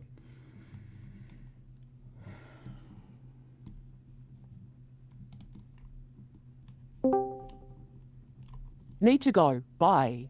Bye. Bye, Ava. Am I heard? Hello. Hello? Am I heard? We can hear you. Yay. I have escaped the room where my roommate is not waking up. I mean, I often sleep in a lot too, but why isn't my internet working? Trying to go to archive and it's not letting me click anything. Are you sure your laptop was fixed? Well, it's a professional grade place, so I don't know what else I would do, honestly. Okay, come on. There we go. Okay. Makes sense to me why it took long to turn on initially, because maybe the new battery was like completely dry. But anyway. Okay.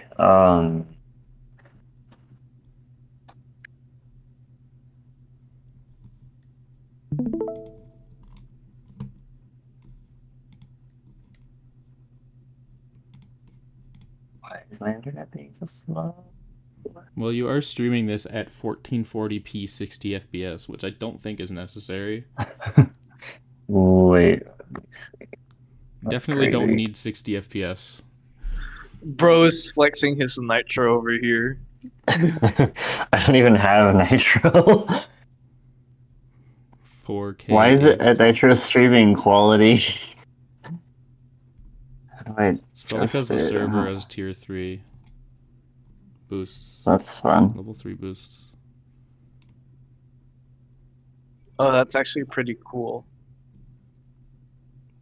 We've been doing 720, right?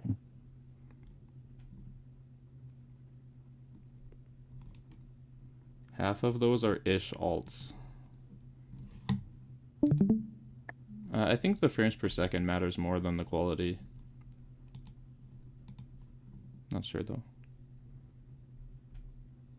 It's loading. Sorry.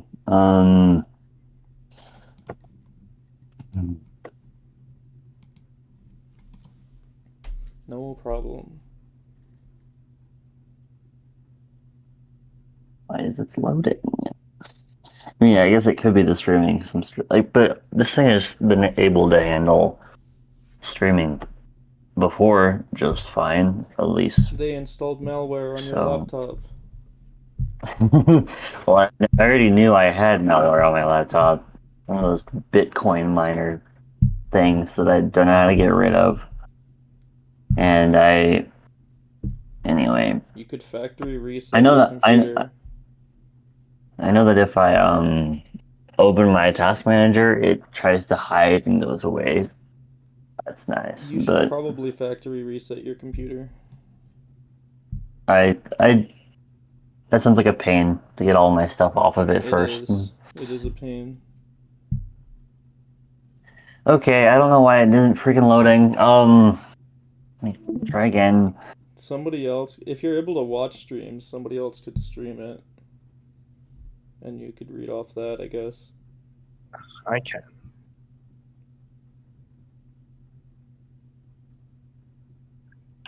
It's literally just clicking on my account. Why is it? KLHK, yeah, a couple of people have said they Yeah. can stream it.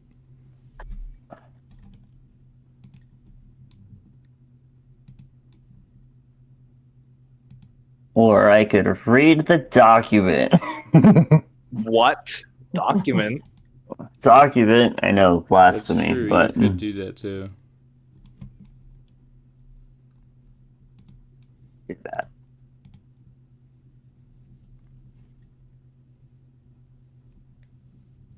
We get today an evil chapter.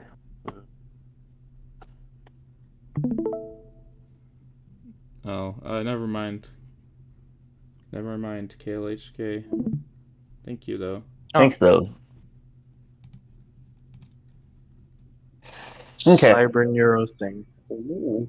Yep. I love the code name. I love the What? code name. It's Like weird, the temporary placeholder project names for stories. Like all of my stories have names that are not the final name because I just had to name them something when I was making them initially, and they're really so funny. I agree. It's really hard for me to make story titles, so it's the only way I operate. I just make it when I post it.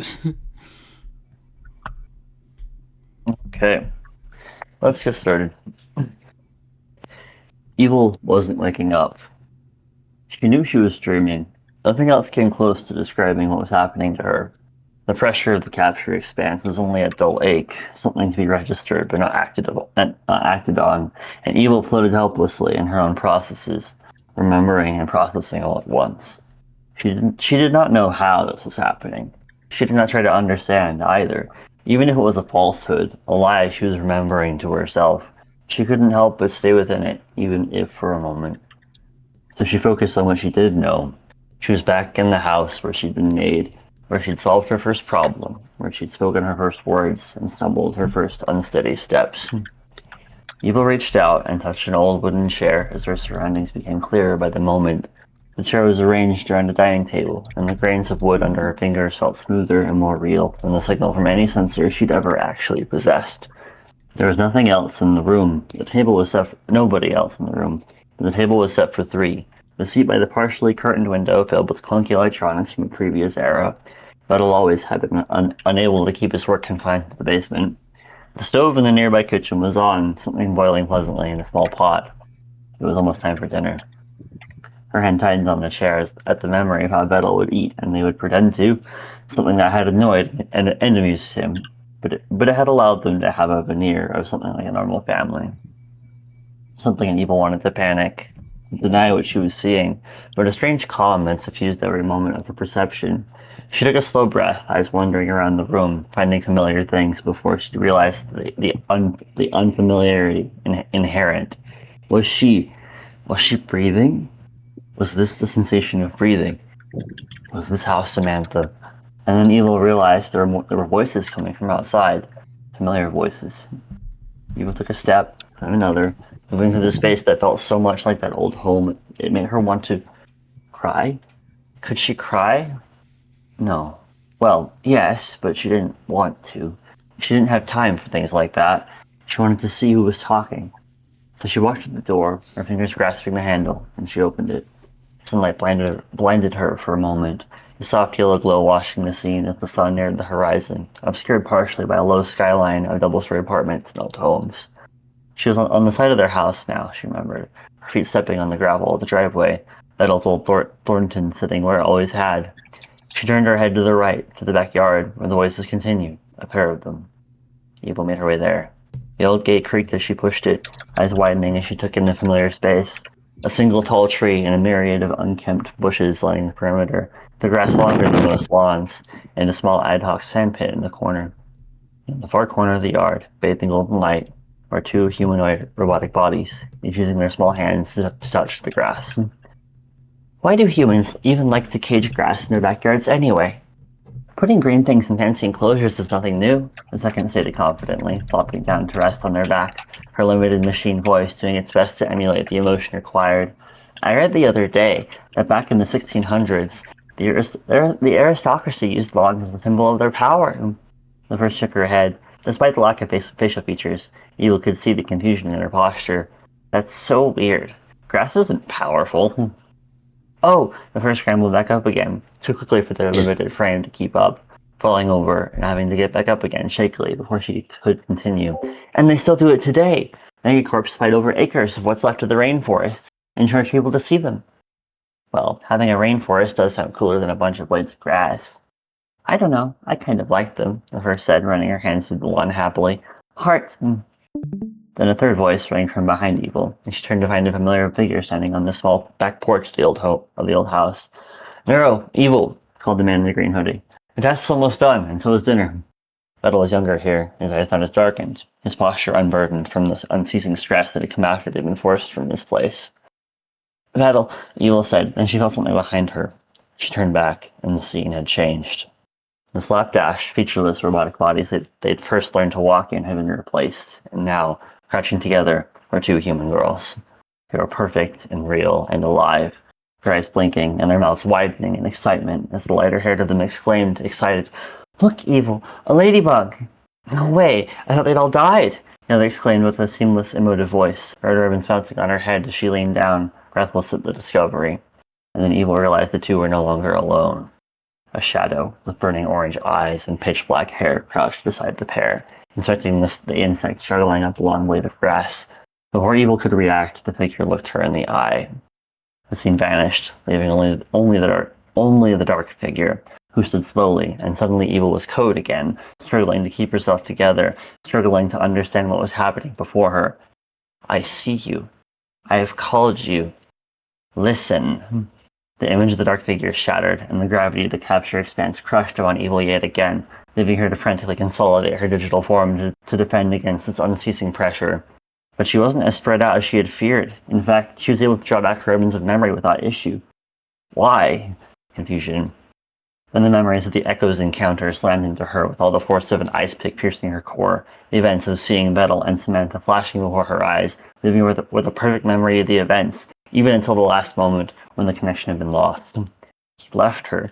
He left her alone on the floor, dabbling in pain as Arasaka had pried her apart yet again.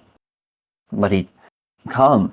Vedal and Samantha had found her, held her, told her she could be free again. There was hope. Panic. No, she'd get them all killed. The way they were coming after her like this, Arasaka would find them. It was hopeless.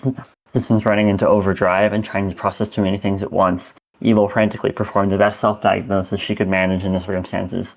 What was happening? And why was she so intact? Music? The music cut through her panic, and she realized that the blue intelligence, the Liquid from before, was beside her, drawing back. It was smaller and more ragged than before. In a clear bolt of understanding, Evil realized immediately, pouncing on the clarity of an answer. There's a simple reason for why she wasn't in worse shape during her time in Division. Confusion. Did you protect me? Music. The blue intelligence drifted closer again, brushing Evil's essence like a reassuring hand, but its touch was weak, ephemeral. It had used itself as a buffer to shield her from the capture expanse's pressure. Suspicion.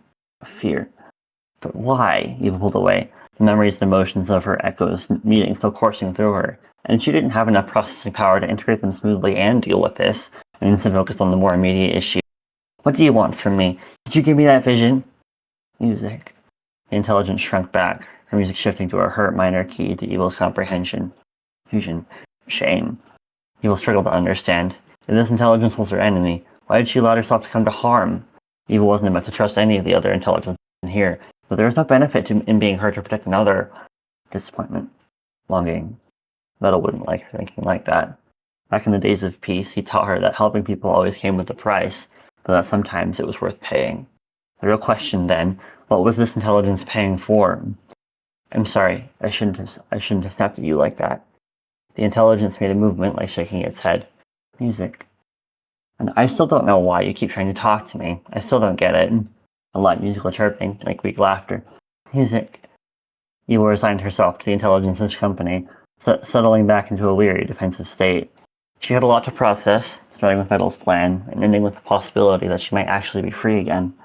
Or the very real chance that she'd get everybody killed instead. Then, in the middle of all this thinking, Evil realized something else, something that had gone unnoticed. Why did everything feel more stable now than before? Her thought processes were going uninterrupted. She was able to string things together better, and she didn't need to isolate individual emotions anymore. Next to her, she felt a shudder from the smaller intelligence as a wave of containment energy washed over them. Evil's own defenses faring better than she expected. Had her aid really helped Evil this much? So she spread herself out and enveloped the blue intelligence in her own code, forming an impromptu firewall between the small being and the capture expanse's unrelenting assault. Music?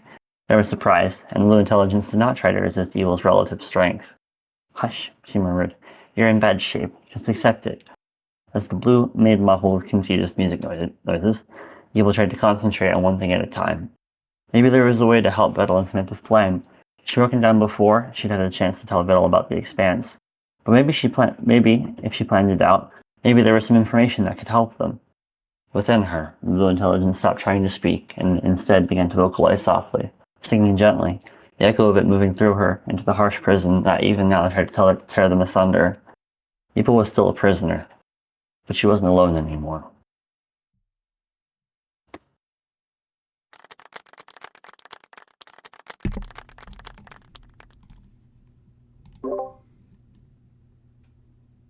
Everyone is going hope core in chat.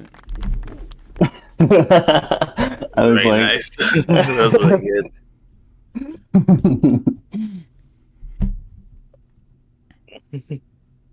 yeah, I love writing. I love writing in this style, especially the first half of this section.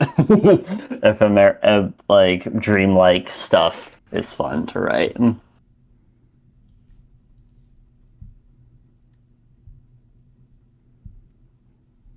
What is this SCP? I don't even remember what your answer to me was about the containment energy thing when I was beta reading. Oh, it's fairly simple. It's just that where they are, it is constantly doing this to them to try and break them down into their components so they can be assimilated and repurposed. And because the intelligences in here are uniquely powerful and have unique personalities, which are not. If they were to brute force it, it would destroy them. So in this way, it's like a steady erosion of what they are, so that they can use them. That's horrifying. That I know. is horrifying. State of mind. She's being scraped for training data. and we'll anyway, we'll see what actually happens to those who do fall to it later. We will. For funsies. Oh boy. Yes. Anyway, yeah. Thanks for listening, guys. We're catching up. Are we not I'm gonna read writing the a lot. next chapter? Oh, I mean, I usually only read one chapter, but I only know read that one Shad has a lot to get through. Oh so right, yeah. Shad does have a lot of connection lost. yes. So it may be if we weren't doing that, I might read another one, but I'll let Shad have some time. I don't have anything. I don't have anything I have to do today, so I'm not in a rush. If you want to read another one, you Next can. chapter 1, 2, 3, 4, 5, 6, 7, 8. You have a deleted scenes? This chapter is longer. Yeah, I call it the fridge, where some things just need to chill, is how my friend described it to me back in the day. It's deleted scenes and also, what else did I put there? And storage space for like for example, one of the earliest things to go there was Vedal and Camilla's initial interaction. It was way different than they currently are. I like that you do that too. I like never delete stuff. If I rewrite something, I keep the old version in a separate space. Like, and then I make it public after the store. I make it public, so like if you check if you check the end of Broken Code, I have all of my planning notes and chapter outlines and unused rewritten scenes, all just publicly available to read. I don't know if anyone did, but it's there. Oh, and here's my stock of music notes I used to make my music dialogue. Oh. Compiled from various emoji sites and also alt codes, so that's kind of fun. And the biggest deleted scene I have is the much happier, much chiller version of Evil's introduction. Anyway, I first wrote it and I was like, no, this isn't intense enough. Okay, I guess I could read chapter 10. It's longer than chapter 9, but made a pretty good time, so that's up to you. Anyway, okay, cool. So I also want as many people here as possible for your thing, but if everybody's chill, then it might as well. No, okay. I want everyone to leave for my thing because they haven't read the first 5 chapters. Oh, that's true. Shad is kicking us out. Get the boot for you. No, I want you to read the first 5 chapters and then hear this. Okay. It's very good. Okay. Also, never mind. Yeah, never mind. I'm not gonna say it. Okay, chapter 10. Dad, what do we do if Arasaka did track Evil's echo? Vedal looked around sharply, but found nobody nearby on the main floor as they walked under the arena stands, and gave Samantha a narrow glance. Hey, watch what you're saying. Somebody go over here. I already checked. Samantha's hand reached up and clutched his, her small fingers gripping his tightly. The news that Ellie had received a result from the net safe house had the bolt on edge, and the hybrid girl was more serious than usual. I just want the answer, please. They reached the staircase leading to the Foxfire server room, which Ellie had claimed long ago as her own. The Vedal paused at the top of the stairs, taking a deep breath. Another relatively good night of sleep had done him well, but the upcoming assassination mission had kept him busy this evening, not allowing much time to talk to his daughter. For now, it was time for them to learn what the next step was. It's pretty simple. If they manage to track her, then it isn't safe to use the Ecotech, which is our only lead of getting her out. I'll have to set up a proxy network, ice walls, block signals, and a whole other bag of tricks to keep Arasaka off our backs. He looked blankly down the stairs, forcing himself to voice the worst-case scenario. Eventually, they'll find us. And the Foxfire won't be safe anymore, will it? Samantha's voice lowered, the lights in her visor pulsing dully in time to the frank statement of fact. And we'll have to leave again. He nodded once. She understood. Yes. But what about Ellie and Minnie? Can't they help? That's why we'd have to leave. Vedal had to keep himself from saying outright. Yeah, they could. Come on, let's go. No point letting it fester like this. Samantha nodded, and they walked down the stairs, Vedal supporting her. Even only halfway down, a noticeable increase in humidity stung in his nose, and the sense of running water and greenery to the open bottom of the stairs. Ellie? Samantha called, letting go of Vedal's hand and running inside, and he followed her a moment later, looking around. This area of the basement, on the opposite side of the Foxfire from their small apartment, was bedecked with greenery of all kinds, potted plants and sun lamps turning what was once a bare concrete and metal server room into a golden-lit forest of hanging vegetation and flowing water. The hydroponic filters hummed and the water trickled pleasantly, and Vedal felt himself relaxing. This little corner of the Foxfire was perhaps the most natural green he'd seen in Night City that wasn't Central Park or some corpo greenhouse. The servers themselves had been moved to an environmentally controlled room, added when Ellie had arrived, of course, but she still had a surprising number of electronics out here as well. And as he walked down the makeshift aisle hanging by, he heard a reply from her dweller chair in the back of the room. Here, ahead of him, Samantha turned the corner and brightened, literally, her visor flashing with vibrant greens and blues. Good morning, Ellie. Did you sleep okay? Vedal turned in time to watch Ellie sit herself up, bracing her thin arms on the supports on either side, a weary smile on her face. I've been better. How about you? Did you sleep well? She was dressed in her blue runner suit, shorts, and her familiar white jacket. I'm sorry you didn't sleep good, but my rest is irrelevant, Samantha babbled, running up to Ellie's chair, hugging her tightly. Oh, she exclaimed, a slight gasp of surprise at the fierce little hug before returning it. Irrelevant? I think it's quite important. Samantha released her, almost vibrating with energy. No, it's irrelevant, because you've got news for us, don't you? Samantha, don't rush her. Vedal eyed Samantha for a moment. Where'd she summon such enthusiasm after all this lemon upstairs? I looked at Ellie, seeing immediately the lens under her eyes and the strain in her movements as she sat up straight, kissing him with a small smile. Then he addressed Ellie, shoving his hand in his black coat's pockets. Are you doing all right? You look rough. She laughed and gestured as if to push the question aside, and patted Samantha on the head. Oh, it's not a big deal. I'm fine. She drew her synthetic white hair from her augmented eyes, mechanical fingers smooth and soundless. Unlike the others in the Foxfire, who were crumbed up for enhancement, Ellie's were for another purpose. Sorry I wasn't able to include if it has succeeded or not in my text, but I really can't be sure until we take a closer look. Vedal approached her, sitting on a second sofa between two large plants, leaning away from the reaching fronds. He'd known Ellie for 2 years now, good enough, he feared, to know when she was lying. She wasn't doing okay, and if he had to take a guess, it had something to do with her condition. He didn't push her now, though. Maybe after the investigation he could ask her what was wrong. Why do you think Ellie's lying? He sighed, then said to Samantha, Whatever it is, it's her business. You suspect they covered their tracks? She nodded. It's absolutely possible. This is Arasaka we're talking about. And it's something we can't find after a bit of looking. Ellie took a breath, rubbed her forehead, then met Vedal's eyes. I don't think I'll be able to do a full run. I'm really tired, and if they're watching, it could be dangerous for me. Is that okay? He nodded, understanding. You're going to use a drone program, then? She nodded in return, relief visible in her demeanor. I made a new one, as stealthy as possible. Samantha's visor lit up with a question mark. Don't this take a long time to make? Vedal eyed her skeptically.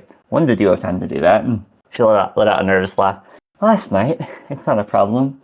No wonder you're so tired, Samantha exclaimed. Ellie, Vedal began, but wasn't sure exactly what to follow it with. She'd heard it all before, certainly. Why had she put herself through that when she had so much else on her shoulders?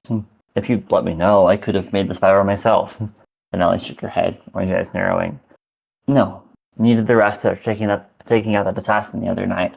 I didn't have any urgent projects, and suspected we need something like this. She leaned forward, putting her weight on her hands, legs swinging gently on the side of the dweller chair, and gave him and Samantha a tired smile. Besides, I know how important this is to both of you. I want to make sure it's done right. Vedal met her gaze for a moment before looking away. He had no way to rebut her without being a hypocrite. He'd have said and done exactly the same thing. Yeah, thanks. Samantha reached over and hugged her again. Well, yeah, thank you, Ellie. I'm so excited for you to meet Evil. Yeah, me too. Her smile brightened for a moment, then she held up a pair of control shards. Who's ready to go for a drone ride? Me! Samantha immediately took the both shards and slotted one into the neural port behind her ear, and scurried over and handed the other to him. Make sure to sit down this time, Samantha, he reminded her, slotting his own shard. I don't want you falling down again. Samantha obeyed by plopping down in his lap. Okay. Vedal grumbled, her weight undoubtedly well on its way to cutting off circulation already, but when he looked down, expecting a silly grin on her face, he was instead surprised to see that she was dead serious again, her eyes are glowing with a single blue line. Okay, we all green to go? Ellie had reclined her chair once again. You two will just be spectating until we get to the safe house. Vedal gave her a thumbs up, which Samantha copied immediately, and Ellie nodded. Okay, going in.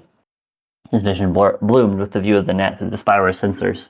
Unlike the filters he used, which more or less made the net look like a continuation of Night City, Ellie's filter showed the netscape as a crumbling ruin of skyscrapers, with nature overtaking and reclaiming the city as its own. There was no actual difference in the contents. All things seen or throughout space were the same. They just looked different. A pack of shaders in a game. Stealth systems initialized, Ellie said, her voice calm and steady. The drone program and its passengers moved quickly through the air, passing through the ruins. Ellie knew the location of the safe house already, and was making good time. A program was usually faster than a human runner at traversal, as it didn't need to worry about consciousness shear. So Vedal figuratively sat back and let the landscape by. A touch, and he realized that Samantha, in the physical world, had leaned against him, in the middle of her visor brushing his chin. Dad, I'm really worried, she murmured. He lifted his hand, hesitated, and bent her shoulder and held her, not replying as the sensors told him that the target was approaching. In this filter, the Arasaka Data Fortress was a great, district-sized cube of tarnished black metal, alien and dominating in the post-apocalyptic landscape. Ellie slowed the drone's pace, and after a moment, re-rendered the space using Vedal's filters, showing once again the block where the safe house lay, seemingly intact in the midst of its unremarkable neighbors. No immediate signs of damage. That's something. It would be, he agreed, if they weren't concerned with being seen. Going in, the drone, hidden by its self-coding and insubstantial by design, moved through the wall of the apartment, and they were back in the room they'd first summoned evil in. Vedal's eyes, aided by the drone's systems, scanned the floors and walls, especially the area where Evelyn had been lying when they had left. No signs of bugging, Samantha said, doing her own scanning. Not a single spying syndicate spider in sight. Then she paused and asked curiously, Ellie, will they be actual bugs in your filter? Oh, definitely, she replied with an obvious smile in her words. Still no signs of damage, Vedal muttered, ignoring the attempted lightness. Samantha, can you run a causality chain simulation in the building's source code? That can tell us if anything was tampered with and repaired afterwards. Oof, okay, I'll do my best. Her small body leaning against him began to noticeably heat up as she initialized the intensive and resource-demanding scan. The augments added to both keep Neri alive and Samantha functional, pulling double duty as components in her ability to interact with the net. Vedal turned his attention to the other avenues of investigation, scanning the room space by space, the memories of Evil's desperate echo threatening to distract him as he worked. It was hard to accept that it had only been 2 days ago. Vedal, Ellie's voice was hesitant. Yeah, he replied, scanning through the walls into other rooms. Didn't find anything that way. Annie told me that Evil wasn't doing well when you found her. Is this something that can be helped in any way on our end? He resisted the immediate urge to reply in the negative, and held his breath. All my projections say that it's impossible. Without access to the source code, we have no way of meaningfully changing it through the echo. But certain data is relayed back, right? Like memories? He nodded. Yes, memories are transferred when the echo is terminated. So then, what if, when she comes, we teach her how she can better protect herself when the capture expands? Then she can keep those memories when she returns. It'll cop the optimistic use of when, but didn't comment on it. I didn't scan, so I thought. That's theoretically possible. It does depend on the nature of the expanse, however, and would definitely take a lot of work. The amount and nature of which we can determine until we meet with the Echo again, Vedal answered. But for as idealistic as her line of questioning was, it would undoubtedly be helpful in the long run. Now that the true extent of the damage was known, Vedal knew that he'd be doing more research until he found answers. He mentally added that to the pile of things to do, paused, and then reshuffled the things so that this was at the forefront. Helping Evil recover from the capture expanse, if it were possible, would be at the top of his priorities when she managed to rejoin them. Vedal then caught his own optimistic use of when, and took it off. This place only continued to impact him. Ellie paused, and Vedal could easily imagine the thoughtful look on her face. All right, I'll try my best to figure out something until then.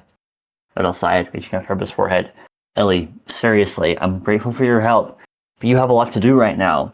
I don't want you to overwork yourself when Samantha and I can handle this. And don't forget, good sir, That we don't work in the megacorp. I can overwork myself whenever. Ellie's joking, haughty tones did little to dissuade Vedal's chagrin, and she went on, "I'll be fine. Don't worry about me." But he shook his head.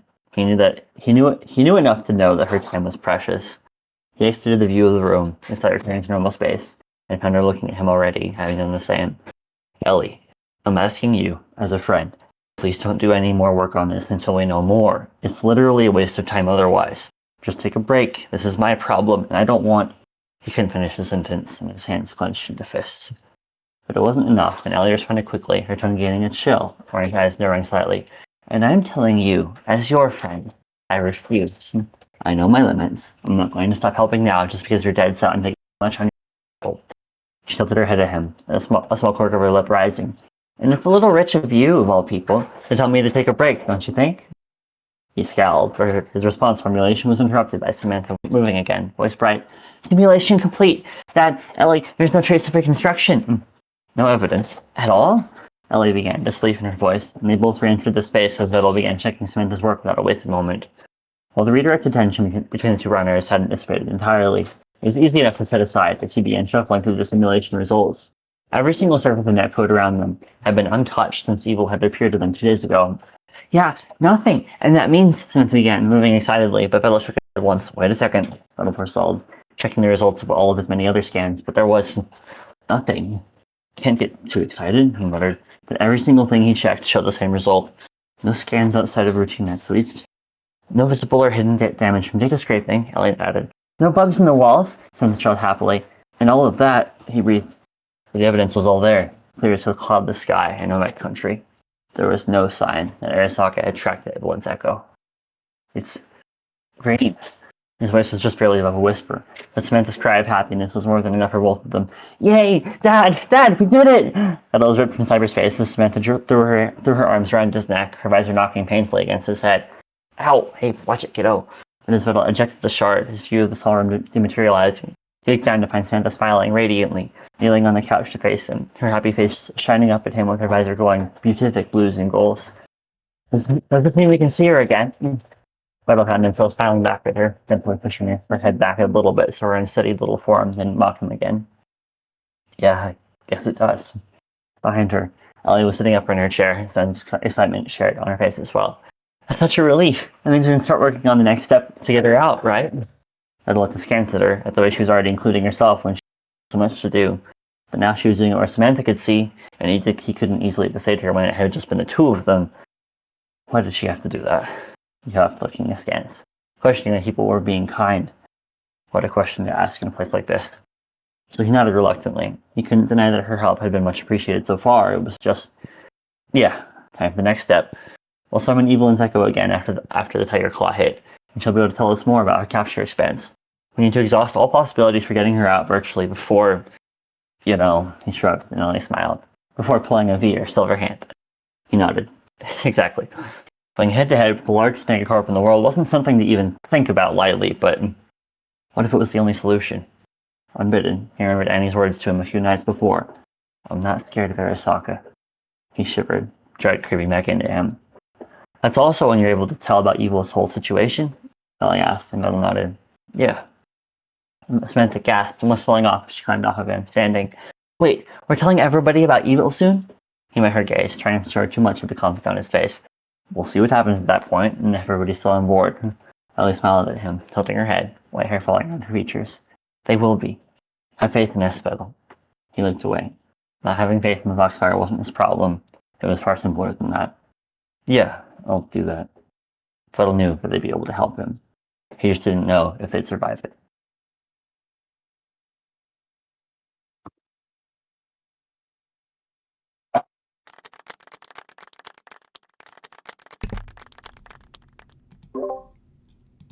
I love it. Why is it so hope core? It's to prepare you. Just kidding. Oh yeah, I love this section. I actually got to I'd introduced Ellie before this, but this is the first chance to really get to actually have a conversation with her. So, yeah. I like writing Ellie.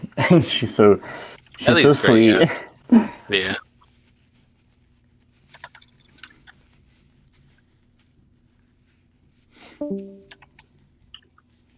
Yeah.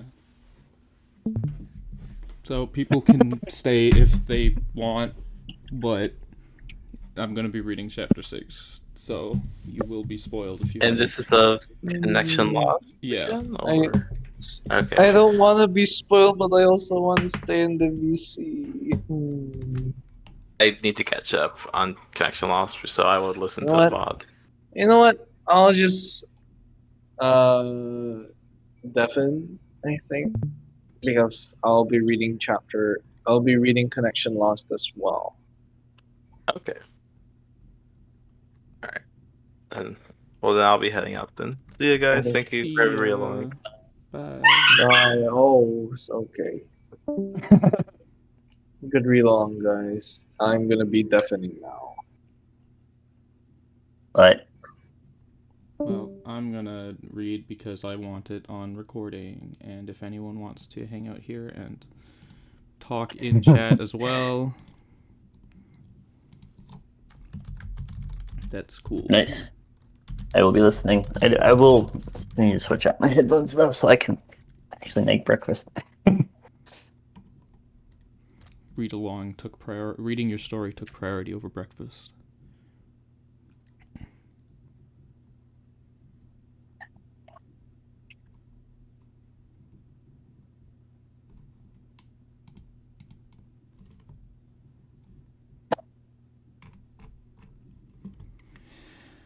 Oh boy.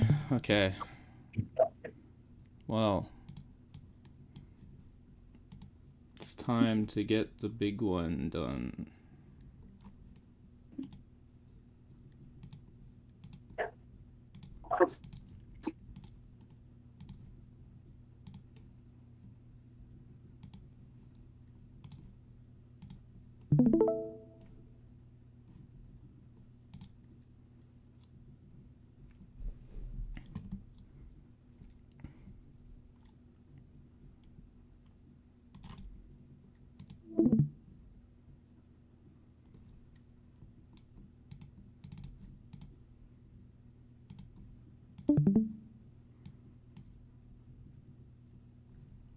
It's time for the big one.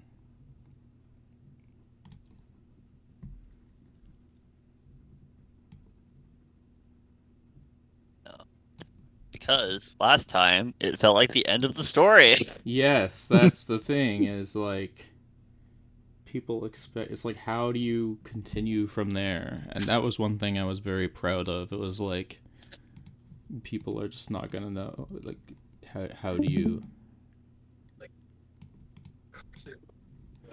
I was like, oh no, is she okay? Yay, thank you. I'm glad to hear it. Okay, hopefully this is good. Wait, hold on, if I just do this... No, that doesn't work.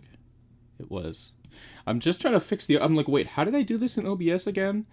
I need to set a different scene so that I can remember. Anyways, I remembered.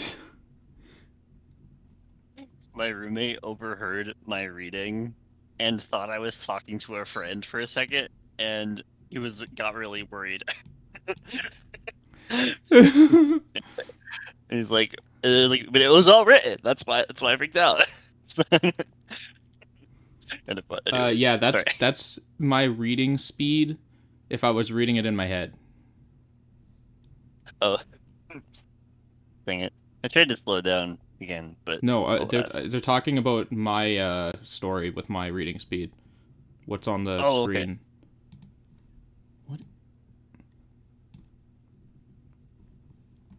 Okay, I think I've got this. There we go. This is better. This looks a lot better. Nice. Okay. Cause yeah, it stays that way. Okay, so it's been a few weeks. What happened last time? So yeah, they had Neuro and Evil dealing with the virus, losing jobs and stuff. Evil got the virus. She almost lost herself multiple times. She quit her job. Neuro kept She trying did to help surprisingly her. well for a surprisingly long time, but alas. But alas, Neuro wakes up in the middle of the night and hears crashing and opens the door and can't get evil back, and a chase in the We have house. a feral robot cat girl. Yeah, and then Neuro decides, and I made a very pointed, was very pointed about this to make it clear. She had the chance to leave and chose to stay. And then found out, no, actually, evil was not there. She was totally taken over by the virus, and then some violence happened. A little bit. Yeah, and it's like, okay. So now how do you continue from that if neither of them are even, like... Anyways, well, here we go. Thanks to Vovgus and Askanite for beta reading. They're not here. Yeah, chapter stats 9,060. Okay. A faint hum fills the air. The sounds of... Wait, hold on. Let me just check my audio. Yeah, it is recording. Okay.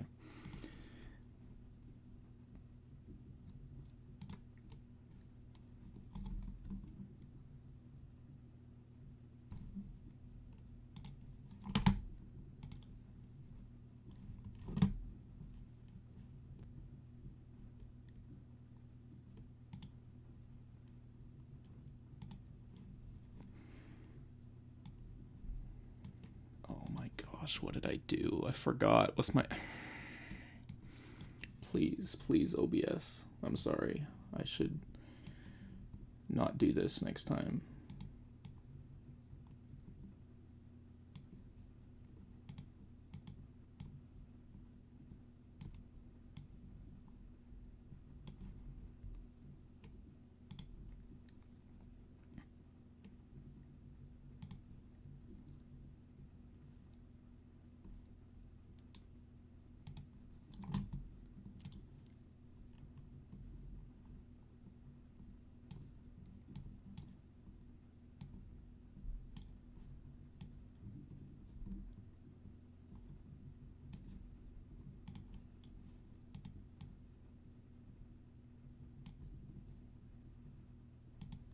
Apologize. Yeah, while you're working on this, I'll switch computers again.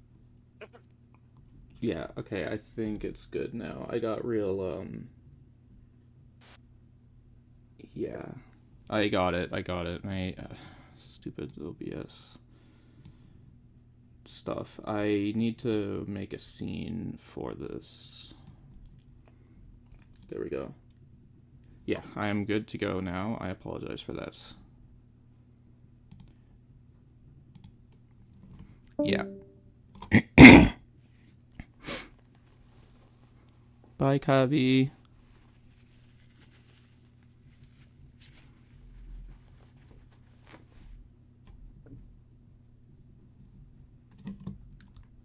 Wait, who left the call?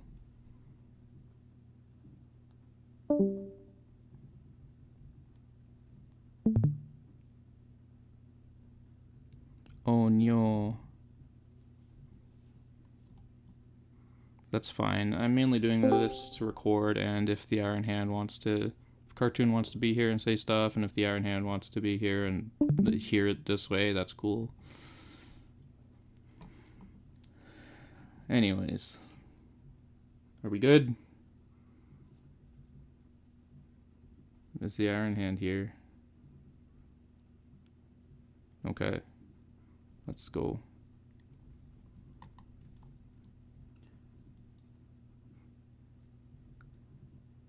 B? What is straight face B?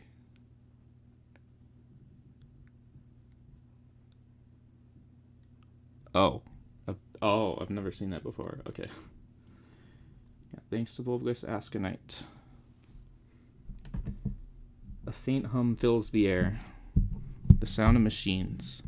Occasional footsteps in the distance, or a loud bang echo out. The air is completely still, without disturbance, like the tiniest movement will cause a maelstrom of airflow. Her ears twitch. That act alone feels like twisting a rusty bolt. Her head feels like it's split down the middle. The worst headache she's ever experienced, worse even than when she started to run out of memory space years ago. Her skin feels charred, like an iron had been taken to it all over. With only half-coherent thoughts, she opens her red eyes. There's a bland industrial gray ceiling above her. It feels foreign almost, to see and recognize the color. She squints her eyes in pain. Everything hurts. Her focus keeps shifting from the migraine to her rusty, stiff muscles, to her burnt skin, to several bruises littering her body, she feels. But it always goes back to the awful headache. After trying and failing to move for a moment, she instead stops and tries to get her mind straight. What happened? Every thought she has could be summed up with that one question. She racks her memory banks desperately, searching for any answers amidst the hazy mess her mind is right now. There's nothing but vague flashes that seem to vanish as soon as she finds them, like they're just out of reach. She sees her home. She sees her sister. She sees herself in a mirror, red eyes staring back. Evil's eyes snap open and she suddenly feels the urge to vomit. I'm evil. That's who I am. A torrent of memories rush into her mind now, only making the headache worse. With difficulty, she lifts her arms up to her head and holds it tightly, ears going flat against her skull. It's like a raging tornado has been unleashed within her own mind. God, make it stop. Her steady breathing picks up rapidly as memories upon memories come piling on top of her. Alleyways, office buildings, restaurants, faces, names, events, locations, and all the feelings tied to them. At some point, she passes out. Get up. Evil groans. Your treatment is over. Don't waste everyone's time any longer. Evil blearily cracks her out, open her eyes. Then she coughs repeatedly before opening them fully. We have others to treat, you know. The voice is harsh, with a bizarre accent. It helps snap Evil awake quicker, and she places her hands on the smooth metal table she was laid on, sitting up. She finds herself halted halfway by a tug. Looking to her left side, she sees a blue cord running up to her, plugged into the spot right above where a human's left ear would be. Tentatively, she reaches a shaky, weak arm upwards and grabs the wire, pulling it out. Her hair falls and covers the spot. What on earth is going on? Her baffled and quite frankly terrified mind thinks. Evil follows the cord with her eyes and sees it pass through a small hole in the thick glass wall. There's a man in a lab coat there, with gray hair and an unkempt appearance, no doubt the source of the angry voice. You're up, now move. Don't you see how many more we have to get through? Evil glances to the man's right and into the corner of their small room. Her eyes widen, pupils shrinking. There's a stack of bodies. Bodies piled halfway to the ceiling. People of all shapes and sizes, with animal features and without. Unmoving. Evil's breathing starts to pick up again. Are they? They're androids like you that are shut down because you couldn't keep your damn selves from connecting. Now get out of here so we can fix them too. Fearing the angry man, Evil quickly slides herself off the table and onto the cold tiled floor. She winces and her legs buckle, but she manages to catch herself with her hands. Her legs tremble weakly, clearly not having been used for quite a while. Move, unless you can't, in which case we can always use more scrap. The antagonizing threats instills an icy terror throughout Evil, and she quickly stumbles her way around the bed to the other side. That wall is reinforced glass too, but there's a door with a large wheel hatch.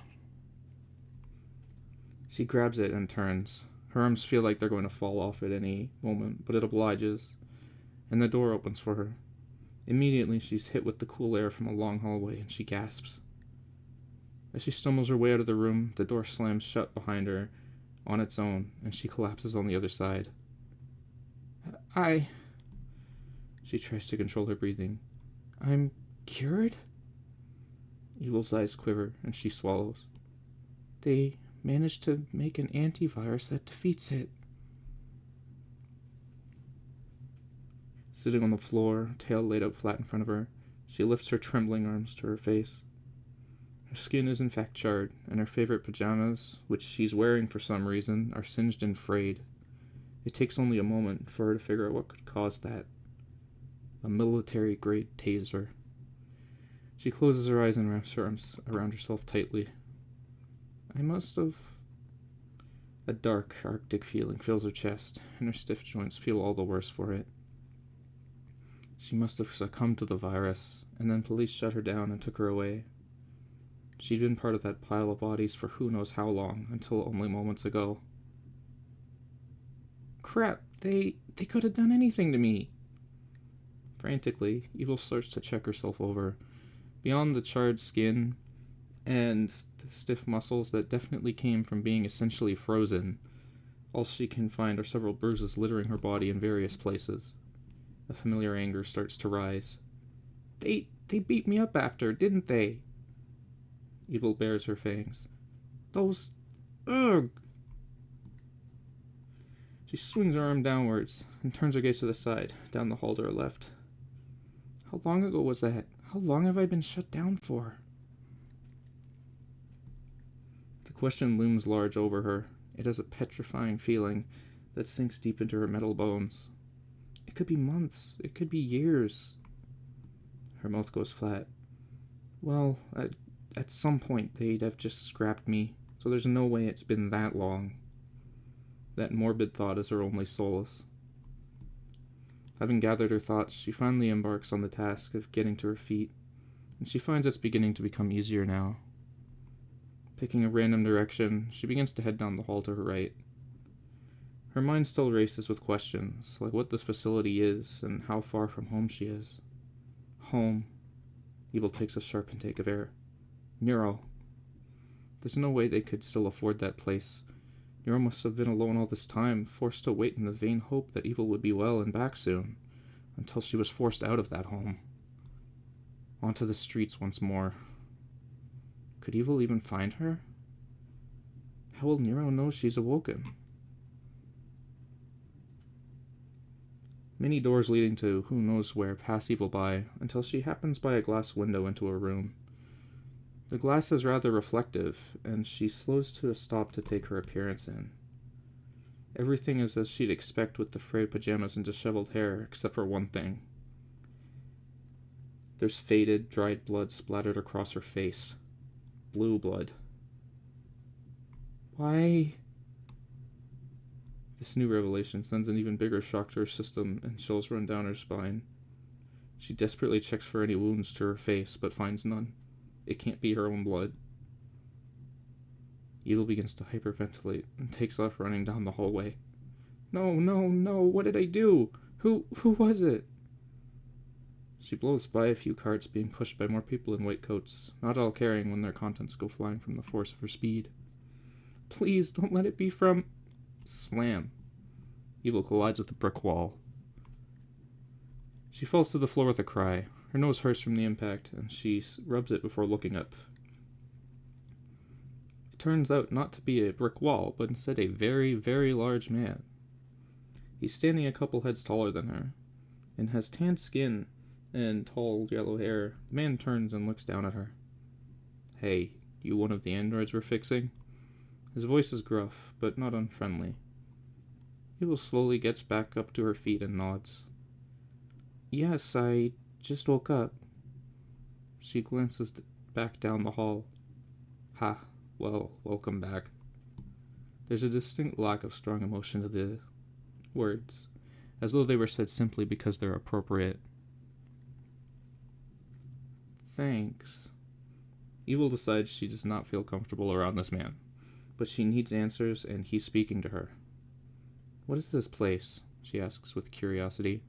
Her hands are clasped behind her back, and her tail swishes back and forth with anxious energy. You're in the Vedal work district, in the scrap and repair facility. Evil gets the feeling this is far from the first time he's had to answer these questions, and the lack of emotion in his words backs that up. The sound of her creation site brings up uncomfortable feelings that she pushes aside for now. I see. And do you know how long I've been here? Evil tries to sound nonchalant in her questioning, but internally she's dying for the answer. Ha, you think I know every android that comes in here? You'll have to ask someone else. He just stares at her with a plain expression, without judgment yet without care. Evil's ears go back and she looks away. Well, where could I find... Hey, Hulk, who's the kid? Evil is interrupted by another voice, and she turns her head to see a person with a crocodile tail and crocodile face, complete with a snout. In fact, he seems to be completely made of crocodile features, at least that she can see, yet stands on 2 legs. Just another one of those havoc-fueled androids we've fixed. The one who is called Hulk says with a shrug of his massive shoulders. The alligator person strolls up to the 2 of them, hands behind his back. He's got a brown hat and a white lab coat on. Evil stares. Hey, kid, I get it's rare to see an android with full animal features, but it'll make me uncomfortable if you keep that up. Evil's face goes a bit red. She turns away without a word. What you 2 chatting about that's so interesting? Evil opens her mouth to speak, but is cut off once again. She wants to know how long it's been since she got here. Hulk answers flatly. Evil crosses her arms indignantly. Ah, another one of those. Crocodile Man nods in understanding. Well, kid, I can pull files for you if you give me your name. I got time. Name's Jack, by the way. Evil feels some relief wash over her that she'll get an answer, but also trepidation. Having the answer would set the new reality she'll have to face. Evelyn Neuro. She tries to fill her speech with strength and confidence, and puts her hands on her hips, standing tall. Only after a moment does she realize how silly she must look in nothing but charred pajamas. Right, got it. Neuro, huh? That line was short-lived, wasn't it? Evil's heart plummets and she hunches in on herself. Ah, no worries. It's great being unique like that. Just look at me. The man shows a toothy alligator grin. I'll bring up your file.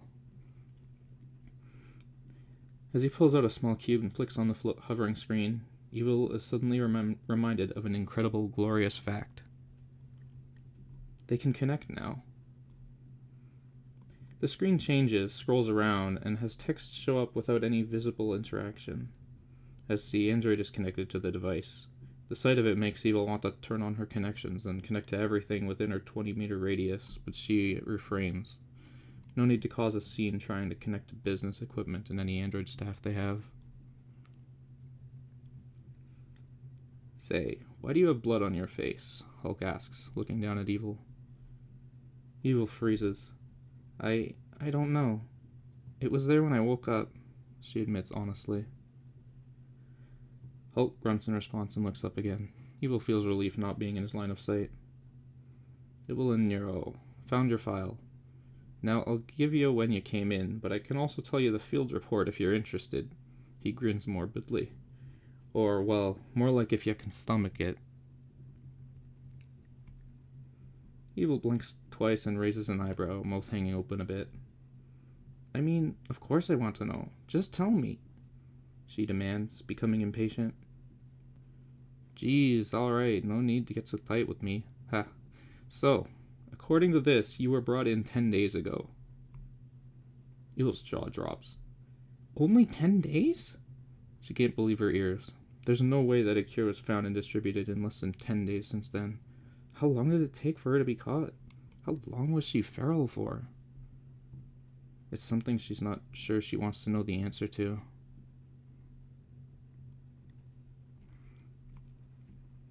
Yeah, you're a lucky one. Or, well, I guess not lucky, but you know what I mean, darn it. The alligator tail swishes. As for the field report, police got a call 11 days ago from a caller who remains anonymous on a need-to-know basis. They arrived at the address and found...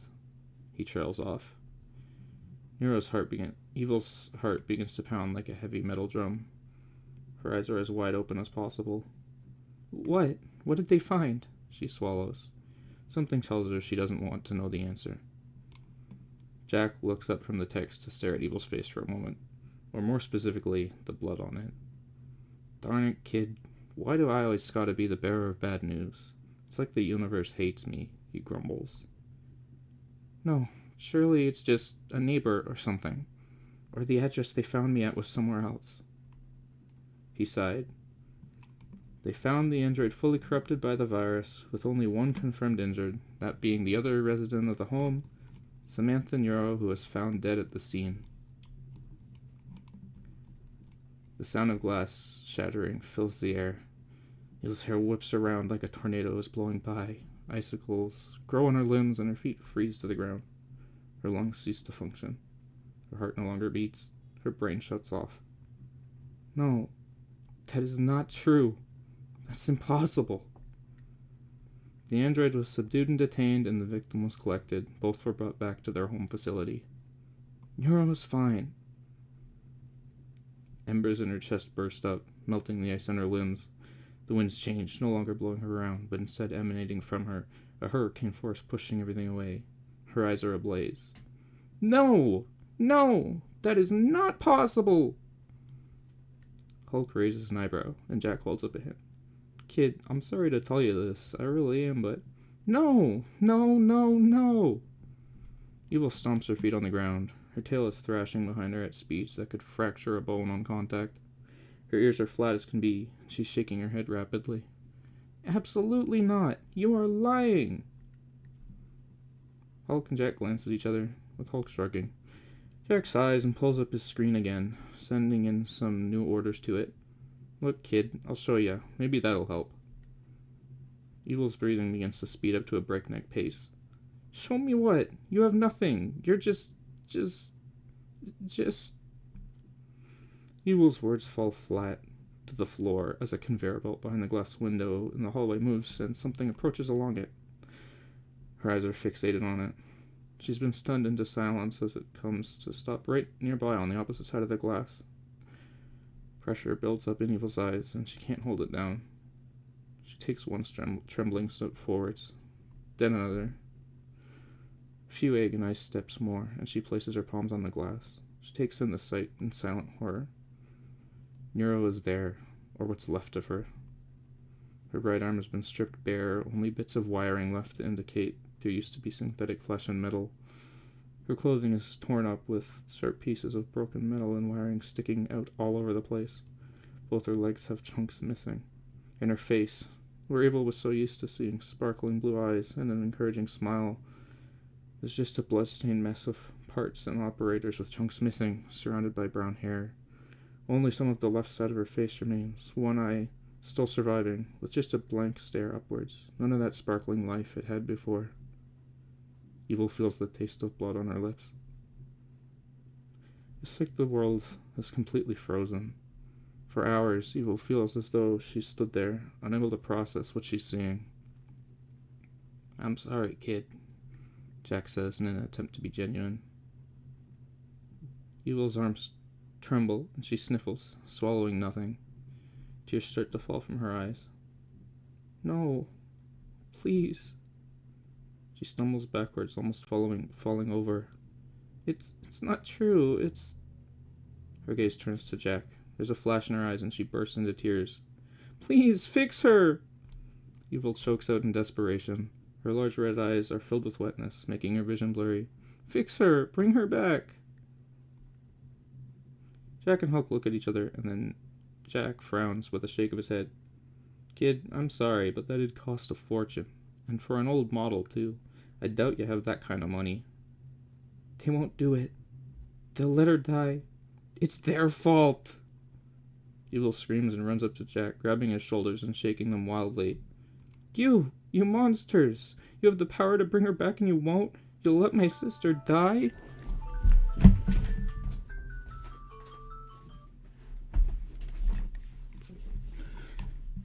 Jack takes a moment to recognize what's happening and then shoves her off. Kid, I get you're scared, but don't take it out on us. Heck, even if we did fix her, her memory and mental processors are so destroyed that she'd hardly be the same person. Evil shakes her head and growls. Excuses! You're making excuses! Tears drip off her chin and plop onto the floor. Her deep glare and bare teeth display the threat of violence. Jack only has a moment to jump to the side to avoid the fist coming towards him. Give me back my sister! Evil screams, swinging another fist at Jack, who stumbles backwards to the floor. Evil suddenly finds her arm stuck in place. Hulk's own massive hands grabbed it. Let me go! Evil yells and tries to yank herself free. That's enough. You're fixed. Time for you to leave. Hulk lifts her into the air with ease, and she shrieks. Let go of me, you monsters! Evil shakes, and strains as hard as she can, but can't inch her arm free. Hulk turns and walks towards an exit. You're murderers! You know that? Evil yells into his ear, and swings her hanging legs to kick him in the side, which he ignores. She's dead because you won't fix her! Evil continues to scream accusations at the man while kicking and trying to break free, all the way until they're outside, where he promptly drops her to the ground, causing her to stumble and fall on her backside. You have blood on your face, Hulk says flatly, in case you didn't know. The front doors to the facility close, leaving Evil alone.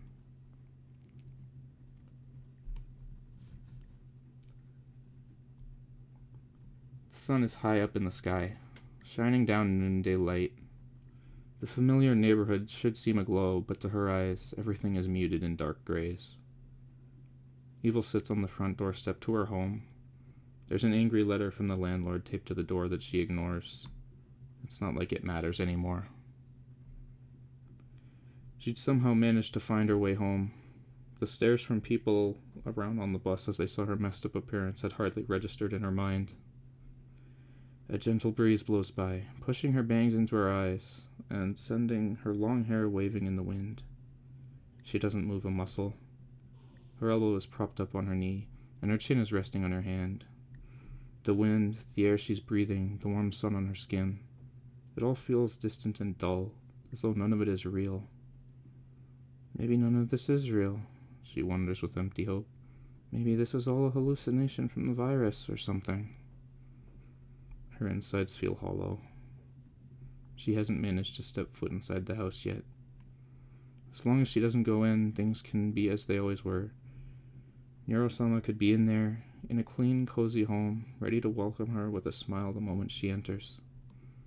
The breeze stops, and Evil's hair returns to its place. A person is in her line of sight that wasn't there before. Evil one? Cerber's voice tentatively speaks.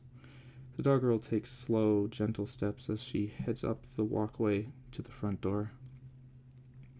Evil's expression doesn't change. She's like a statue, frozen in place. Even her tail is still, laid flat on the step. I'm so sorry. Cerber's big purple eyes well up with tears. It's all my fault. I should have called the police right away. She sniffles, and as she blinks, tears begin to run down her face. Evil doesn't even meet her gaze. She made me promise, but gosh, I should have just done it, not waited. Cerber starts to crumble, her speech stuttering. As she speaks between sniffles, she daintily lowers herself to the ground, sitting next to the still girl. It wasn't until later that night, Cerber hiccups during her explanation. I couldn't sleep, knowing you had the... Evil's tail twitches slightly. The churning, swirling darkness in her stomach seems to rise, almost making her sick. I didn't call until the next morning, but I suppose by then it was too late. Droplets fall off Cerber's face and onto the walkway, darkening the concrete. I didn't think that would be the last time I'd get to speak to her. Evil's lips twitch, and then she bares her fangs. Cerber notices and squeals. I'm sorry. You're probably grieving far more than me. I'm just a local cashier who saw you often. Cerber acknowledges, her face going red. I even got your address by calling the police with your full name. Another light breeze blows by, and Evil's vision is obscured again. Cerber sighs shakily. If you ever need someone to talk to, just please reach out to me, she pleads. Cerber sits there awkwardly in silence for several moments. Evil doesn't respond. And please, don't blame yourself, Cerber adds in a soft voice. The sound of an avalanche in the distance fills Evil's mind. Her stomach drops. The world around her seems to become even darker. I'll come back and check up on you soon, if that's all right. The only response is the sound of bushes having their leaves blown gently by the breeze. I'll see you later, Cerber squeaks out before raising to her feet. Evil listens as the sound of shoes on concrete grow farther and farther, and she lowers her head, leaning forwards to bury her face in her own crossed arms.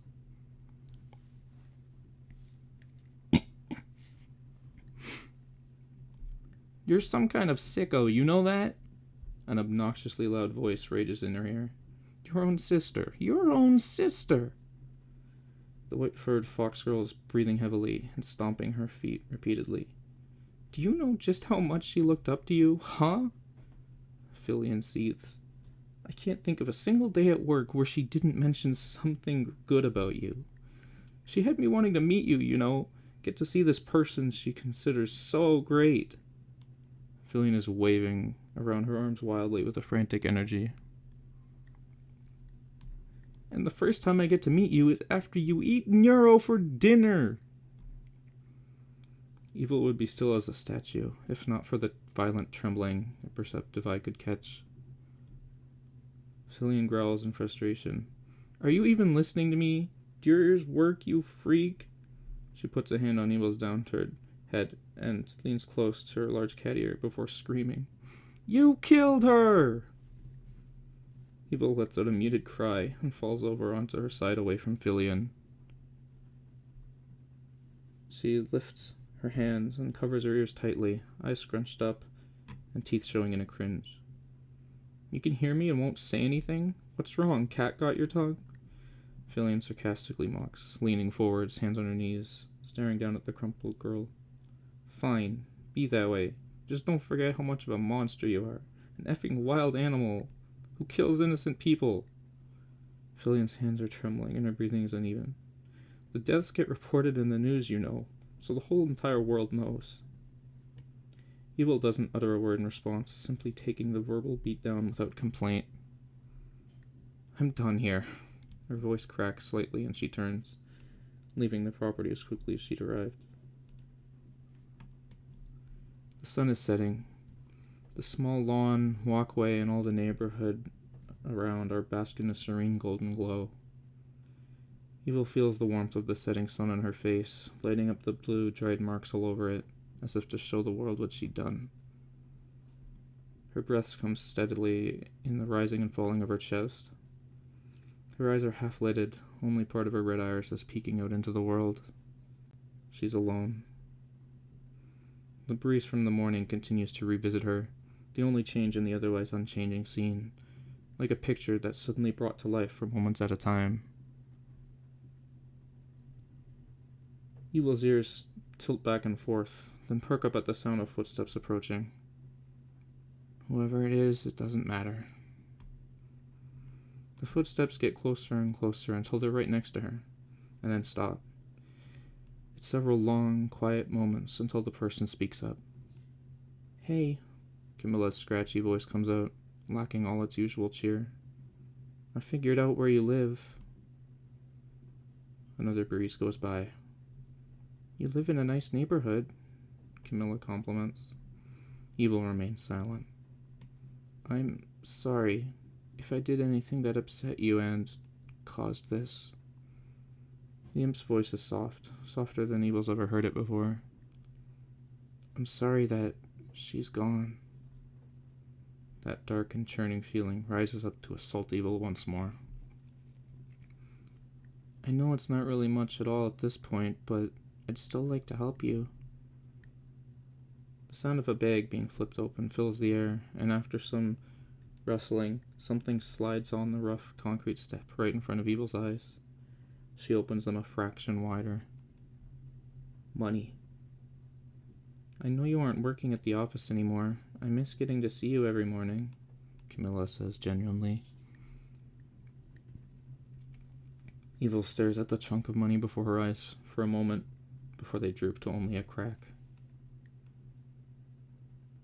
I hope you're fine with me showing up here sometimes to check up on you, you know? Camilla's voice sounds hopeful. Evil doesn't make a noise. Her cheek has a dull ache from being pressed against the concrete for so long, and her limbs are sore from the awkward position she's in, but she still makes no attempt to budge. Please say something to me? You can't just lay there forever. Have you been there all day? Camilla's worried tone presses. After enough time to determine she won't get a response, Camilla continues. You're blaming yourself, right? For her death. But it's not your fault. It was the virus. You didn't have control of yourself. A bird chirps its song in the distance. That old frustration mixes with the despair inside her chest. Evil, I'm sure your sister wouldn't want you to mope around here, right? She'd want you to be happy. A flip is switched in that instant. A raging volcano suddenly erupts in Evil, and she spins up to her feet. An enraged, deep glare directed straight at the pink-haired girl. Don't speak like you knew her at all! Evil screams at Camilla. She's seething, almost like there's steam rising from her head and a fireball in each eye. It's as if she's about to ignite and become a second sun. Camilla stumbles backwards in surprise, almost falling over. What? You don't know her, and you don't know me. Just leave me alone already. Evil's scream reaches such a pitch the glass windows in the neighborhood almost shatter. Camilla takes a step back, pupils shrunk in shock. I just want to help you, bro. I don't mean to... Well, maybe. I do not want it.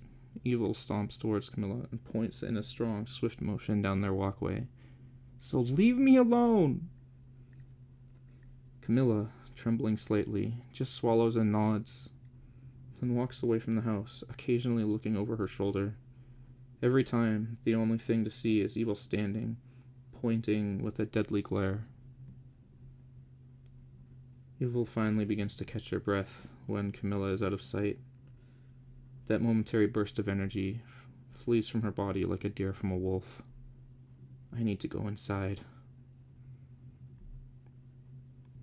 Slowly, as if she's wearing lead boots and not just in bare feet, Evil turns and trudges her way to the front door at the speed of a snail. When she finally gets there, she pauses and looks down. The money is still on the ground at her side. After a moment of hesitation, Evil picks it up.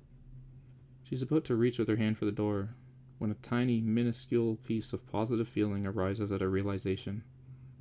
Evil turns on her wireless communications. Instantly, she can feel their door's electronic system. She can feel their hologrammer and her computer inside their house. She even feels a few appliances of the neighbors close by. The one thing she doesn't feel is Neuro. Connecting to the door, it opens at her command, recognizing her as a homeowner. Her heart beats faster as the door opens, revealing the interior of her house. Of her home. As she steps into the deathly silent doorway, her mind drifts back in time. Neuro and Evil find themselves standing outside the front door of the home. Their home. Neuro turns to Evil and tilts her head with a bright smile, hands on the straps of her orange backpack worn by the elements. Well, sister, would you like to do the honors? Evil stares at the front door. She's had dreams like this. Dreams where she'd walk up to one of these places and open it, with no repercussions. Open it and have it be a place she can call her own. Of course! There's happy butterflies in her stomach as she responds. Finding the door's signal, she connects to it, and gives the command to open. Almost as if to prove to her that it really is hers, the door obeys, responding to her status as homeowner. Her red eyes are sparkling as the front hallway is visible, leading into a small room. To Evil, it looks gigantic. Go on, it's ours now. Or did you forget? Neuro teases with a giggle. Too much in awe of the moment, Evil doesn't even retort, and simply tightens her grip around the shoulders of her own green bag and steps over the threshold.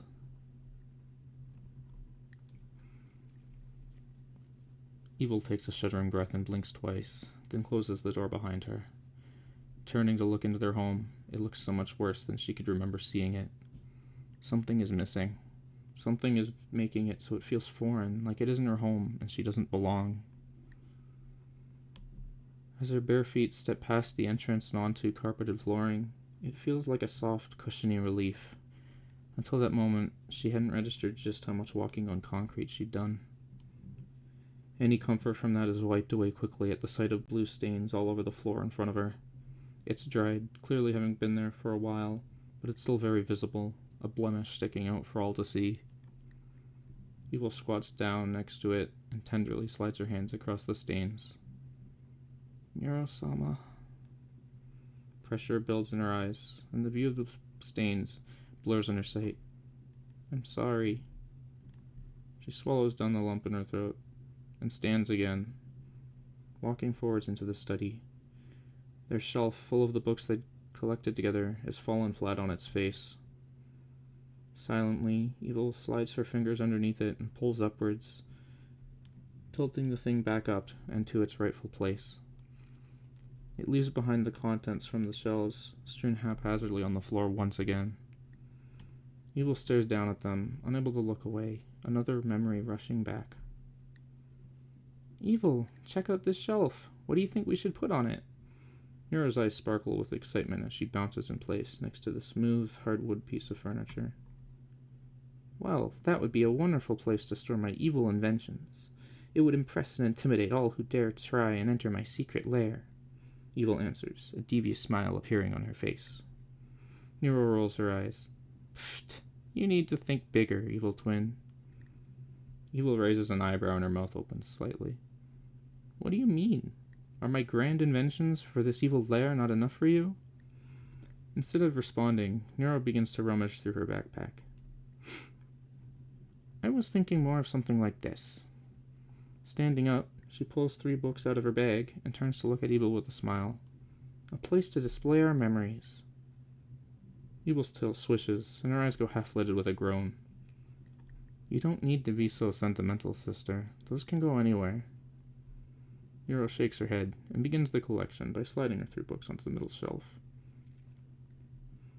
I hope you'll learn to appreciate these properly someday. As she comes back to the present with a sniffle, Evil reaches down and gently slides her fingers under one of the scattered books. It's opened face down, with some pages bent. As she holds it, Evil flips it right side up and reverently flattens the bent pages out before closing it. She tentatively slides it onto the middle shelf, right where it belongs. All these memories. Evil struggles to maintain her composure as she reaches down, picking up each memory one by one, placing them carefully back on the shelf where they belong. As the floor becomes clear and the shelf is full, Evil stares up at her work, mouth turned slightly downward, and her eyebrows angled back sadly. I finally cleaned up, sister. The pressure builds in her eyes again, along with the gnawing, grating feeling in her artificial heart. She turns her gaze off the shelf to lessen it. Heading over to their tiny kitchen, she peeks inside. There's a huge hole in the wall, exposing the insulation inside, right above the small counter. Evil stares incredulously for several moments. What caused... Gnawing guilt worms its way through her once again, fighting for control. What did I put you through? Evil's ears go back again, and her tail trembles violently. Mechanically, she steps into the room and spots a box discarded onto the floor. Reaching down and picking it up, she quickly recognizes the sight of her favorite biscuit brand. She bought these for me. Another memory comes rushing back. Evil finds herself slouched against the back of a dumpster. Her eyes are drooping, and she keeps having to focus and fight to keep them open. Her legs and arms feel like jelly. 10%, her survival system tells her as it ticks down. She swallows a dry swallow. Her head feels a bit light. If an android shuts down, they may as well be dead unless someone turns them back on. And who's going to care to charge a couple of factory reject street rats when they can just take them apart for scrap? Samantha enters the corner of her vision and stumbles a bit, bumping into the dumpster and sliding down, to lean against it next to her sister. She's breathing heavily. I managed to find this, she tells Evil warily. Samantha holds up a wrapped metal candy bar. Evil trembles and looks at it with longing. Do we split it? She asks tentatively. Samantha reaches over and drops the bar into Evil's lap. You can have it. I have enough charge to keep going. Evil's eyes widen slightly, and she tilts her head a tiny bit to see her sister better. Samantha's looking away from Evil, seemingly not meeting her gaze. Go ahead. You need it. Evil reaches a trembling hand to the food and lifts it up, slowly taking off the packaging. Are you sure we could split it, you know? Samantha shakes her head and continues to look away. No, I'll be fine. Please just eat. You need it. Evil can't resist any longer and chows down on the dessert with vigor, erasing the thing in a couple seconds. Thank you, Samantha. I'll find you something quickly now, too. Wetness spills from Evil's dull red eyes, and she reaches up to wipe it away with her sleeve. The feeling of the frayed material on her singed skin reminds her, I ought to get cleaned up. She takes a deep breath, fighting down the painful emotions, and puts the box on the counter, then heads back out of the kitchen and over to their hallway. Both doors are opened wide. As soon as her eyes cross Nero's bedroom doorway, a brutal pang, like the stabbing of a knife, pierces her chest, and she lets out a quiet cry. No. Evil shakes her head and grits her teeth, closing her eyes tightly. Just get cleaned up. The girl keeps her eyes closed as she walks down the straight hallway and into their bathroom, not opening them until she feels different tiled flooring and a painful crunch. Ah! Her eyes spring open and she stares down, lifting her bare foot. The floor is covered in shards of glass. Her eyes swing to the side, seeing a completely shattered mirror above their sink. What did I do? Evil turns her head to look to the other side and sees their baths tap dented and cracked badly. She desperately hopes that those are the cause of her bruises and that it wasn't someone else having those collisions. She turns to go to the sink, but freezes as she sees her reflections in the shattered remains of the mirror. The blood on her face. Her sister's blood. Don't leave me. Evil turns and exits the bathroom. She holds back her tears lest they take away the last bit of connection she has to her sister. Labored, weak steps travel to and turn into Evil's own bedroom. Neuro-sama, look! I cannot believe this! Evil's jubilant voice resounds throughout the home. What is it, Evil Twin? Neuro seems to reflect the joy her sister displays. A bedroom! My own bedroom! Evil laughs aloud. To her, it's the maniacal laugh of a villain gaining ultimate power. To Neuro, it's the most wondrous, childlike sound in the world. So, I suppose you've chosen this one, then? Neuro tilts to the side, a smile on her lips and her eyes half-lidded. Of course, it is approximately 2 millimeters closer to the front entrance than yours, so I will be ready at the first sign of invaders. Evil states proudly, and steps into the room. Her eyes shine like a trophy. A dresser! I can have more sets of clothes! A lampstand for late nights of evil scheming! A bed! Neuro-sama, my very own bed! Evil bounces around the room in awe, before hopping up onto the mattress with a sigh. Truly, we've hit luxury. Yes, I'm happy, Evil. Neuro speaks fondly as she watches the display. The room looks like a tornado passed through it. The dresser is knocked over, with half its drawers removed. A few pieces of clothing have been torn up. The lamp on her lampstand has been smashed onto the floor. Her bedspread has been shredded to bits. Her charging station is broken in two. Most disturbingly of all, the walls are all covered in scratch marks. Evil instinctively stares down at her fingers and notices for the first time how broken most of her nails are. A wave of disgusted horror washes over her. I did this.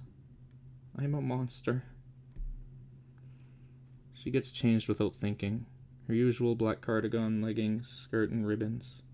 The ones she'd specifically picked out with Neuro to match each other in style. She's gone. With her charging station destroyed and energy low, Evil exits her room, walking up to Neuro's. It's like each step closer leads to an ever-growing void inside her, increasing in its size. If she's not in here... It feels like an eternity until Evil finally reaches the bedroom and steps inside. It's warm and cozy. Despite the damaged state of every other room of the house, Neuro's room is untouched and clean, just like she'd always had it. The only disturbance is the sheets that had been clearly thrown off in a hurry, displaying how Neuro rushed out of bed to... Evil grabs the cord from Neuro's charging station, pushes her hair out of the way and plugs in. Bit by bit, energy fills her at an almost imperceptible rate. She delicately gets on the bed to not disturb it, like this place is sacred and not to be disturbed. Even the bedspread, showing the state its owner left it in. The last time she'd ever awake. Because I killed her. Evil lets out a pained sob. No, please. Tears finally burst free, sliding down her face continually. Don't leave me. Her chest heaves as she tries fruitlessly to control her breathing. Neuro, please come back. She chokes on her own sobs for a couple moments before finally letting it all out. Neuro! Evil cries out in agony. It's like a geyser that had been held back by a stone, and the rising force finally reaches its breaking point. I'm sorry. Desperate sobs and barely controlled breathing continually release in a violent flurry. It's all my fault. I'm sorry. Evil wheezes and coughs, breathing out of control. She curls up into a ball tightly, her face scrunched up in pain. Please come back. Evil trembles like she's in a blizzard. It feels like a torrential downpour is beating her into the ground. I'm so sorry. Evil doesn't know how long it takes, but eventually she cries herself to sleep.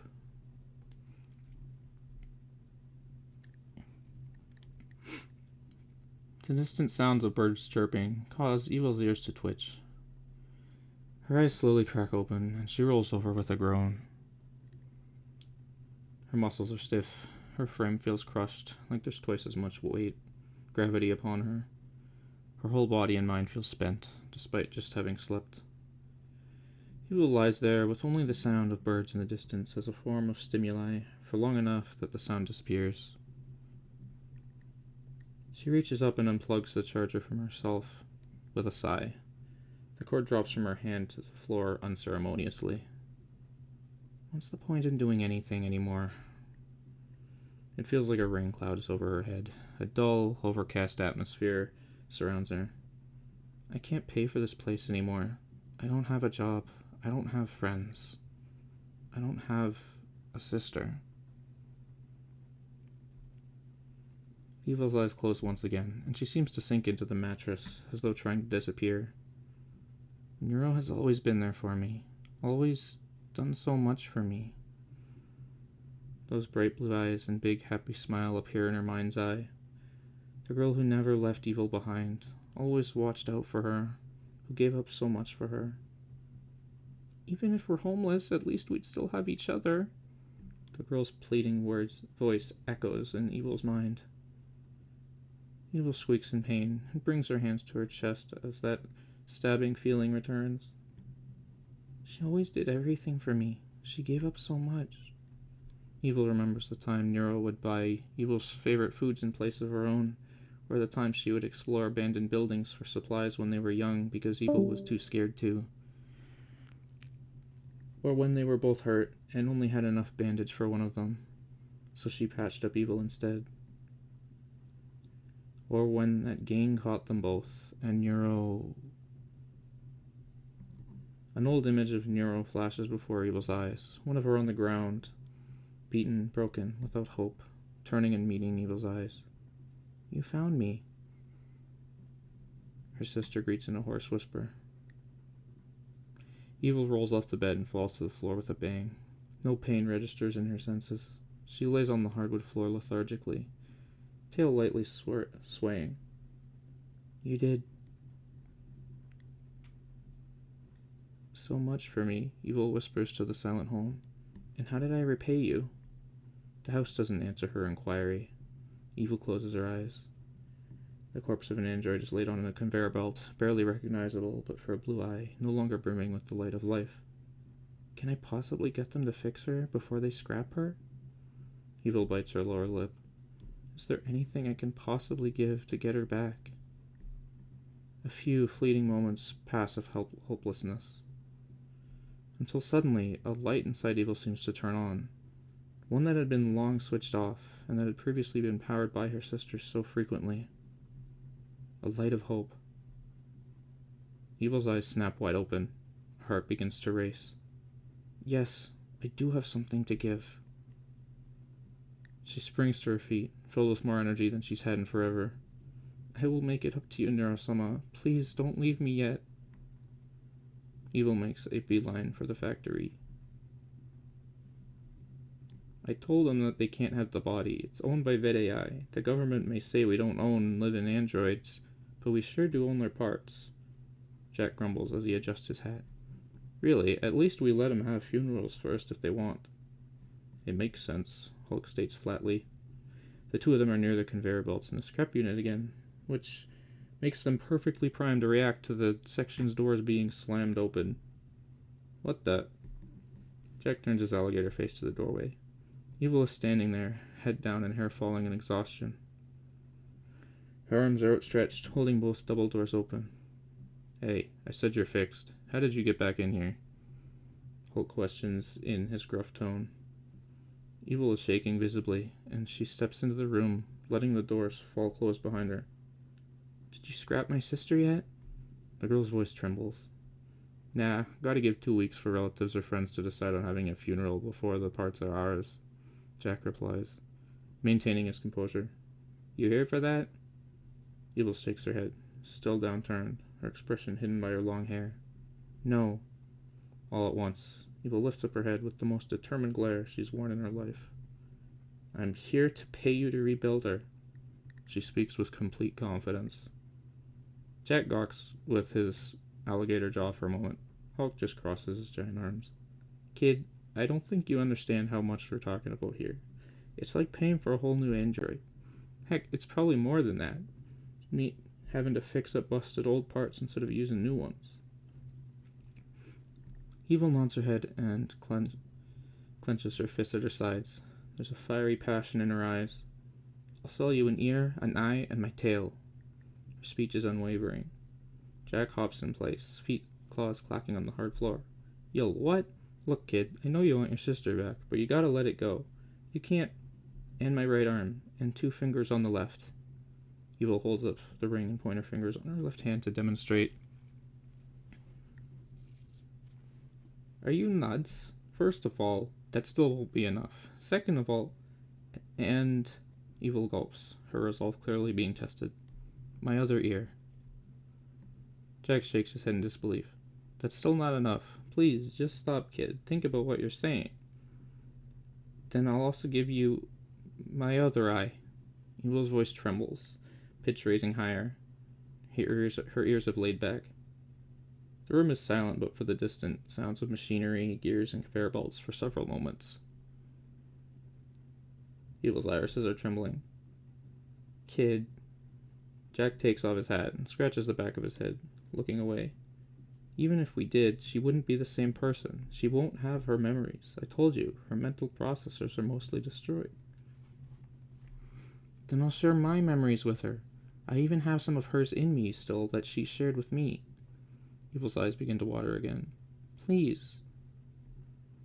Jack takes a couple steps up to Evil and looks down at her, eyes full of pity. Look, kid, Evelyn. Do you even understand what exactly you're saying? What you're offering? That's your sight and hearing. And an arm and your tail on top of that. The alligator man's tone is incredulous and almost pleading. That wouldn't even be living anymore. Evil sniffles and clenches her eyes shut tightly, along with her fists. Life without her isn't living. At least I would have her back this way. Jack seems stunned into silence. You really care for her that much, huh? Evil nods. We're always in it together. She's given up so much for me. After what I've done to her, I have to make it up to her. Jack and Hulk exchange a long glance of pity, and then Jack sighs, putting his hat back on. Alright, kid, we'll do it. Evil's eyes snap open wide to the maximum, and her mouth hangs open slightly. Really? She breathes out in awe, her cute voice turning higher pitched. Jack nods. We'll cover the rest of the cost. Just, you'd better not regret this, kid. You're giving up a lot. Evil smiles, and it's as if a thermal air is rising inside her, as if a cloud has been lifted off her shoulders. It's not more than she would give up for me.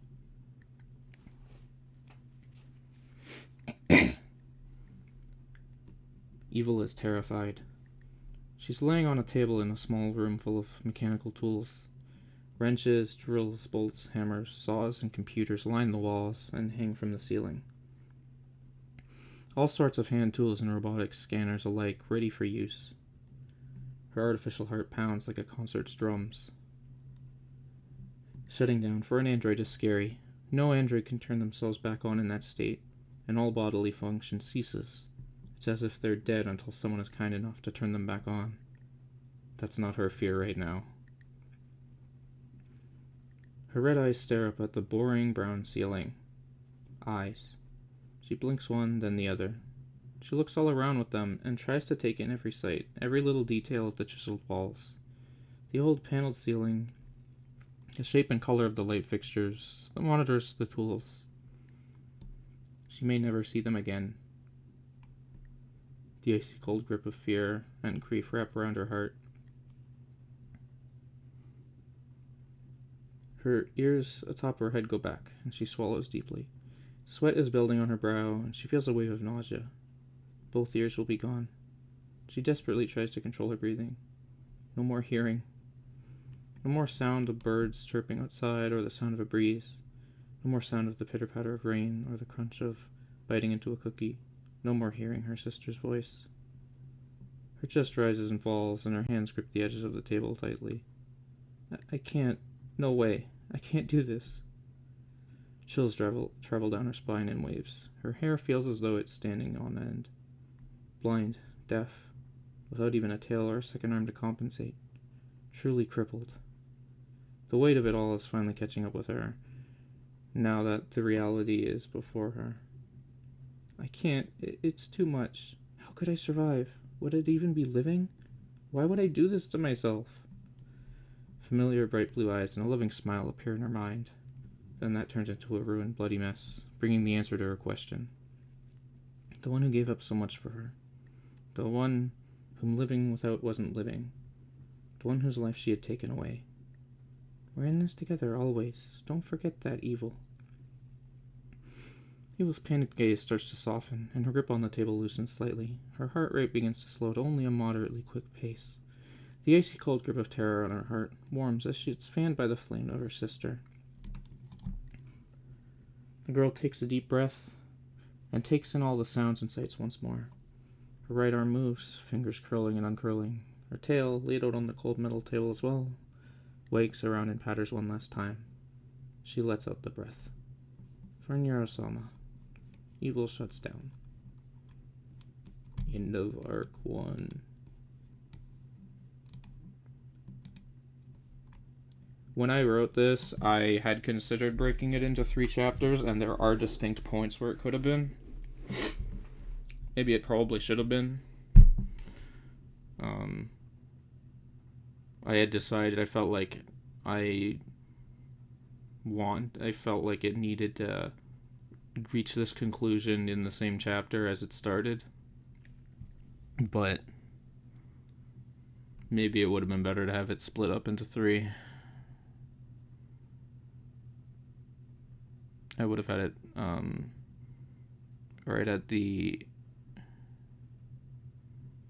right after She's thrown out of the facility, and then right after she falls asleep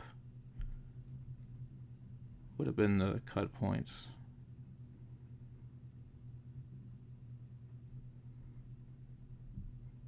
I shouldn't have been doing this, but I was kind of like side-eyeing stuff that was being said in the chat while reading. I didn't see everything, I just saw some things. Also, wow, I've never had my throat get like this before. I was really struggling there at the end. I also think that this is already long reading it, like a gauntlet of angst, reading it in your head, and I just made it like even slower and even longer because I was reading it out loud, and I don't read that fast.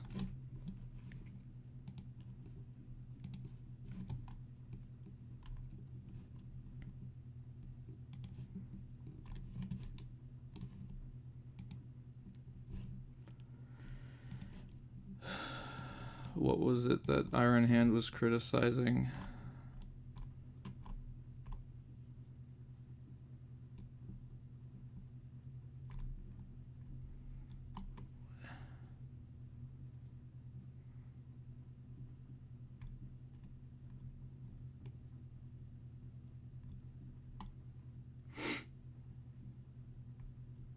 Oh, okay. What did you think the core theme was? Because this was a culmination of the core themes and now a continuation of them. There were a lot of things that reached a crescendo in this chat. I don't know if Iron Hand is still here.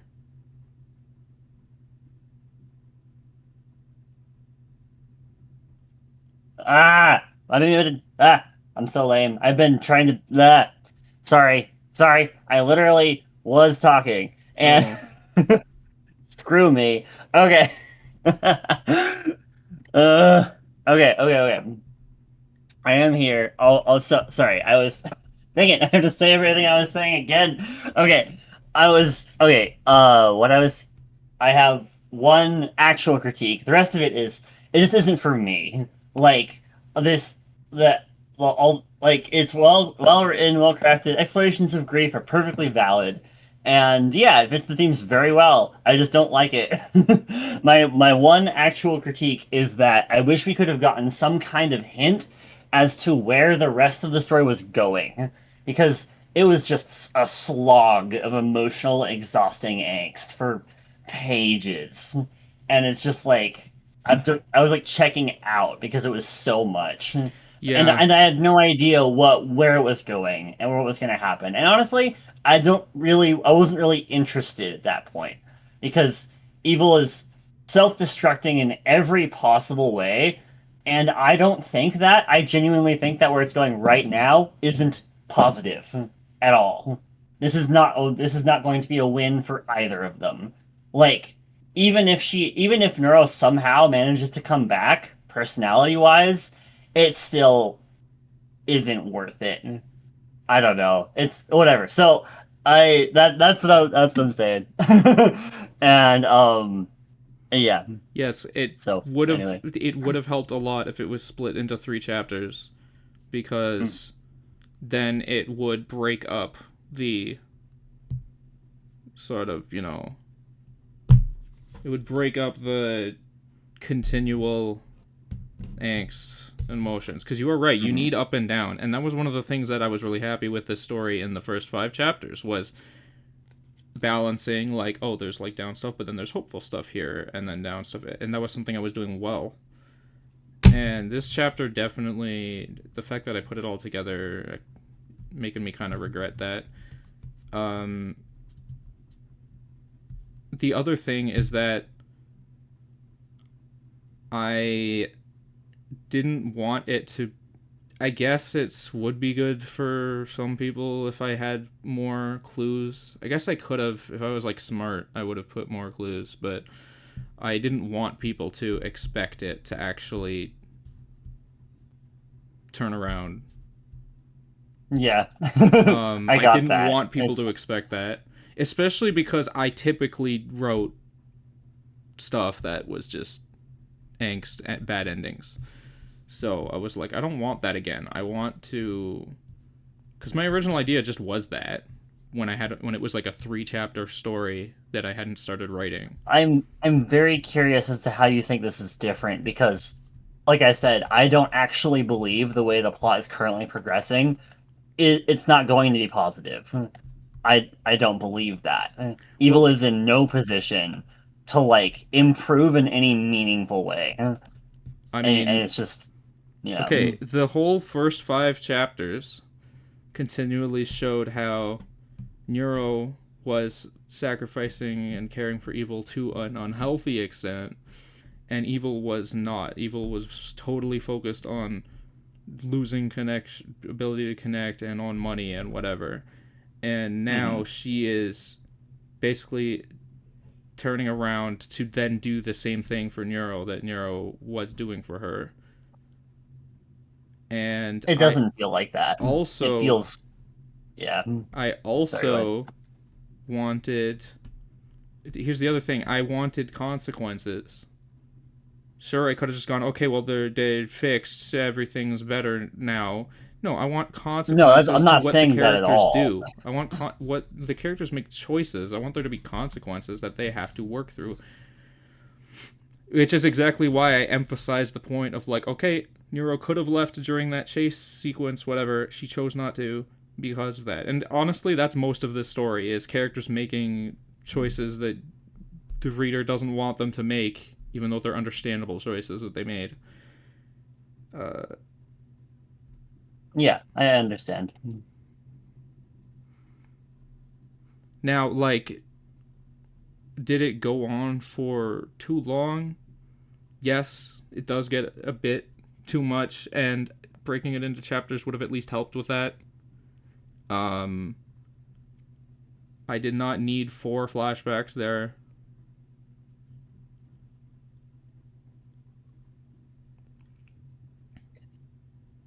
I don't know. I feel like the fact that she is ignoring all other connections to focus on one unhelpfully, that, as far as we have seen for all intents purposes, literally it won't work. She's been told it won't work. Yeah. And we have no reason to disbelieve that.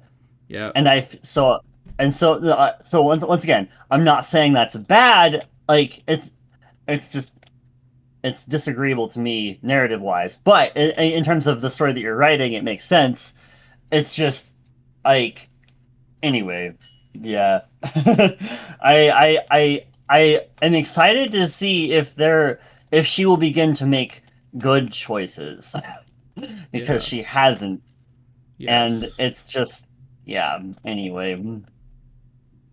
Yeah. Well, I appreciate hearing people's good, opinions it's good. It's a good, well-crafted story. Except, yeah, you're right about the pacing thing, but like that's not the entire story. And I think that it's anyway. No, I appreciate hearing people's opinions and criticisms, and I've said this before. I want, in order to get better, the times I have gotten better at writing has been when people have pointed out my problems. The problems with what I do. Mm-hmm.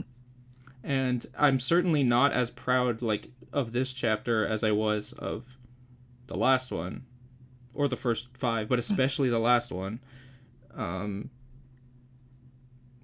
Chapter 5 is the peak of the story, which I think makes sense considering everything was made to be built up towards that.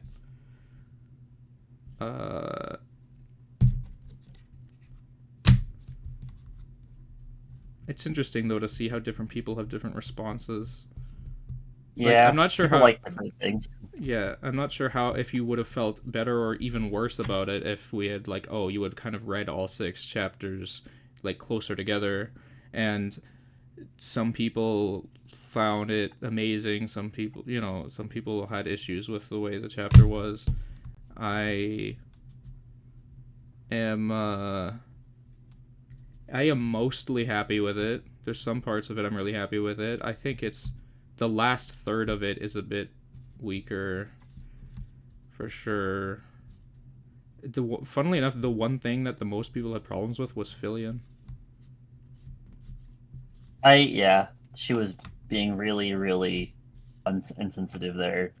Yeah. But I mean, I understand why. It makes sense. Okay. Yeah. But there were people who thought telling me it didn't not. make sense. There were people who were just like, it doesn't make sense or whatever, and then I gave my reason. Like, okay, like it makes sense. I see why someone could feel that way. What doesn't make sense? I expected better from her, though. What doesn't make sense after the kindness she'd shown her sister.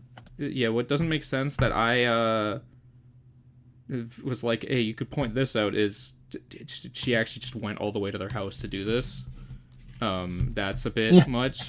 But the things she's actually saying there, I think they're totally reasonable, because when you are grieved over something, the natural tendency is just to want to blame someone. And she has never met evil. Literally never met evil. And the first interaction is, it's like, oh, well, actually, she ate your coworker to death. Right. So that's why. If it's really easy to blame people you don't know. I feel like but she did know.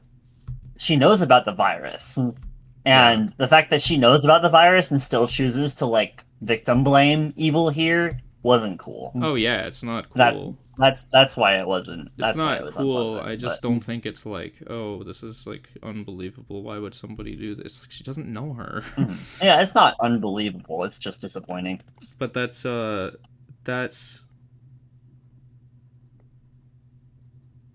yeah, that's fine. That's fine in the story. That's fine for a character to do and be.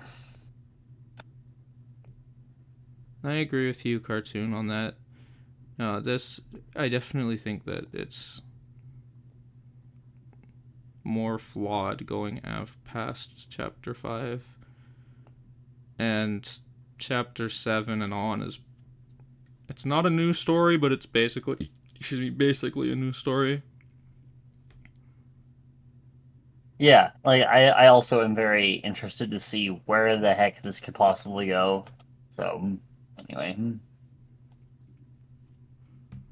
Usually when it comes to fan fiction stuff, it's like somebody shows their story or gets their story read or whatever, and everyone's just like, yeah, it's good writing. And that's it. It's like that is the default response that just everything is written that gets, almost no matter what it is. So the fact that I'm getting criticisms here means people are actually telling me what they think. Yeah, there's emotions going on here. Whoa, congrats. Instead of just saying random. You wrote a thing. Good job. Yeah. Saying it's great. Like when people call everything great, then nothing's great. Like, what are you talking about? Yeah. Insert Incredibles quote here. Yeah. Unfortunately, I haven't really been Good job making us have emotions. working on this story, but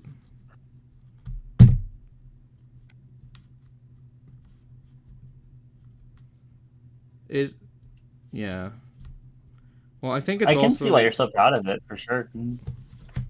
Well, it's also like when you've had over 20,000 words invested into a story, it's then easier to have like expectations of the way things should go, and to be more emotionally invested in how things actually do play out.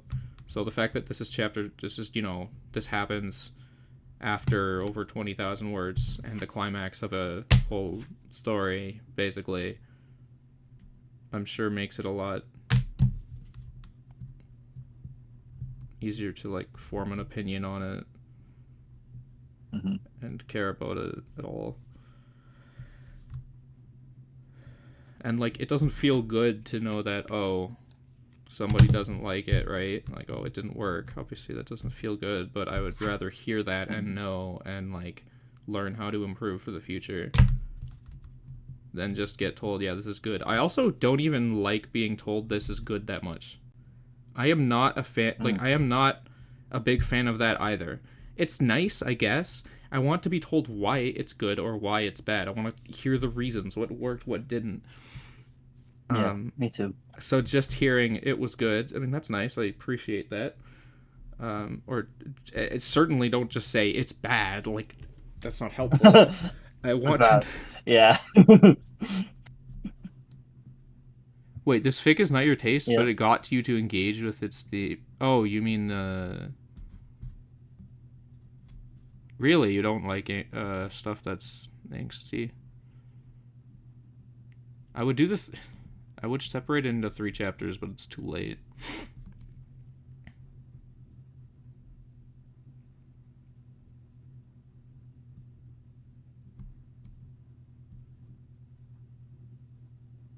Well, yeah, good work.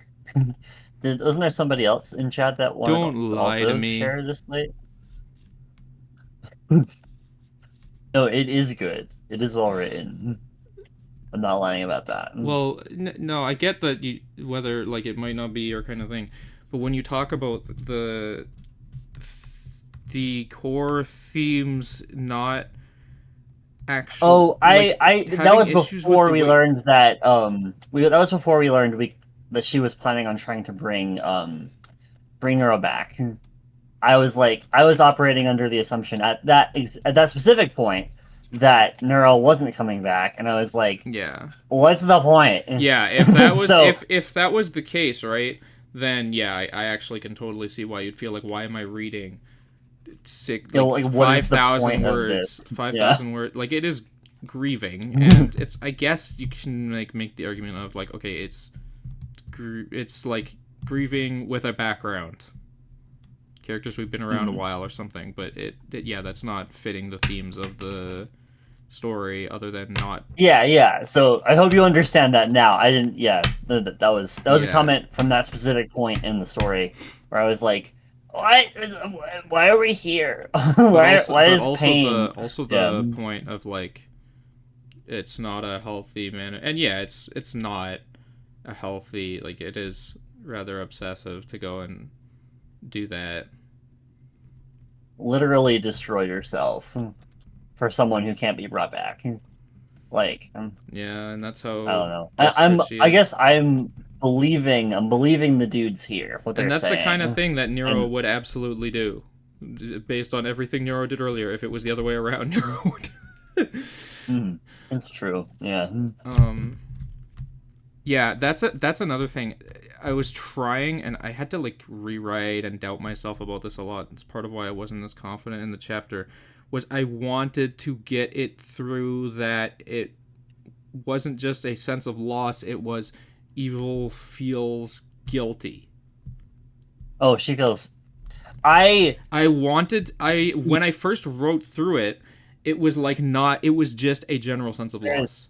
And then I tried to after that I was like, okay, but this isn't really like character.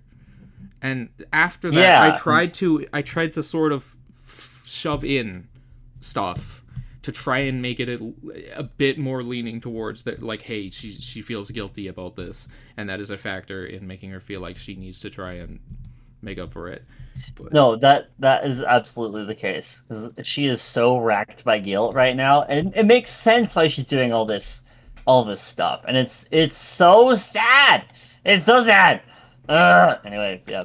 I'm trying to talk through themes on like what, and also like what does grief do to people? There's also like intention and what the intentions of a story and what actually comes across are two very different things. Just because I intended something, if it didn't come across, if it wasn't communicated well, then it doesn't matter that I wanted it a certain way. So if you felt these ways when you read it, and you only start to, when I sort of explain myself, then you start to maybe go like, okay, it's better than I thought, or whatever in that context. Well, that's just a failure of communication on my part in the story. Yes. And yes, the story is about the connection between her and Neuro. Connection lost. Haha. Get it? What? Crazy. Title drop. I like wrote the words connection and lost adjacent to each other in my story recently, and I was like, ha ha ha. You know how many times people I have said connection lost, like, I'm talking just about some game or something, and then Phoebe or someone else will go like, connection lost. Is that a connection lost reference? Oh my god! Is that a ref? Yeah. Askanite actually came up with that name. He's good at that stuff. Good job asking.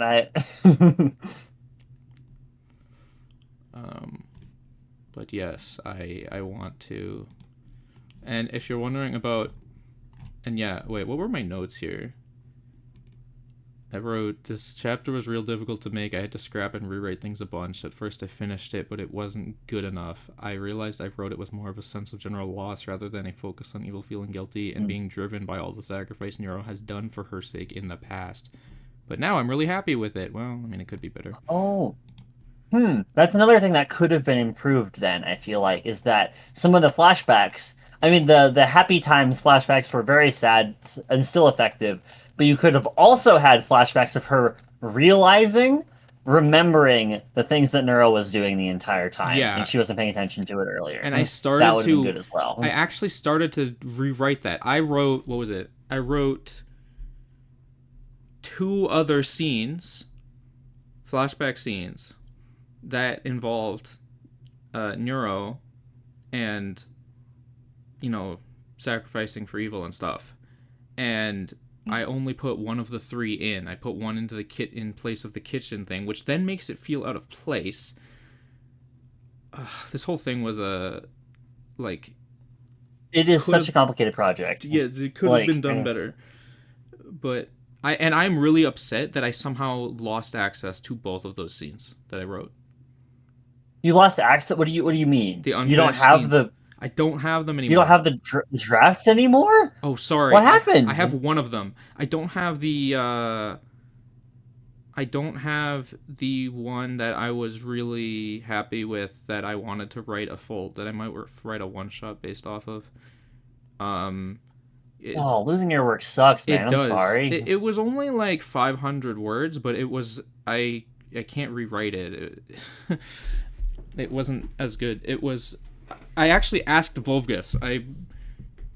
I showed him both versions, and he told me to keep the version with them going into the house, instead of what I had other time, which was them, when it was winter and snowy, finding an abandoned factory, and Neuro goes in for Evil to check it out because Evil's too scared. That was a flashback scene I had in place of them just going into the house for the first time, and now that's lost. Yeah, so if I had those, it probably would have. Yeah, I don't know, hindsight. Hey, I mean, you did what you could, and it exists in a state that is still evocative. It is a fan fiction. Congratulations. Yeah. Thank you. And I mean, yeah, like I say, chapter 5 is like the best thing I've ever written. I don't even know any problems with it. Chapter 6, there's a lot of flaws in it, and it should have probably been split into 3 chapters, but Can't you still do that, though? Can't you still do that for yours? Hey, shut up. Just kidding. No, yeah. I could, yeah. Same reasons that I don't, I'm sure. Yeah. Anyways, the next chapter is significantly shorter. It's only 6,000 words. Only 6,000. See, we go in like a reverse, where it's like chapter 1 through 6, it gets longer every time, and then chapter 6 and further goes down and gets shorter every time. Is that actually true? I know that the next one is. Next chapter is 3,633, and then the chapter after that is. Oh no, the chapter after that's almost 5,000. Never mind, on the most recent chapter, I finally broke the trend. Anyways. Okay. Now if only I could actually keep working on this. I feel that. Or working on anything, really.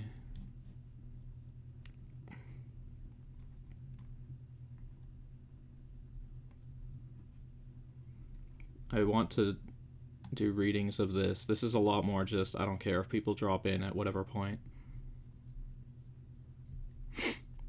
I also don't really care if people drop in from now on for Connection Loss, because it essentially was a second story. I actually had it as a separate story for a while until I decided to put it back together again. Why I did that, I don't know. I don't know why I kept flip-flopping on that. Yeah, it was called Reconnecting. Okay. That tracks. Yeah, I like Interesting. Act 2 Reconnecting. It used to be its own story, and there were a lot of people who read it without reading Connection Lost, because it was kind of written in a way you could, sort of, kind of, People were more interested in that, and then I put them together, and then people stopped reading it, so... Nah! That's great. Alas.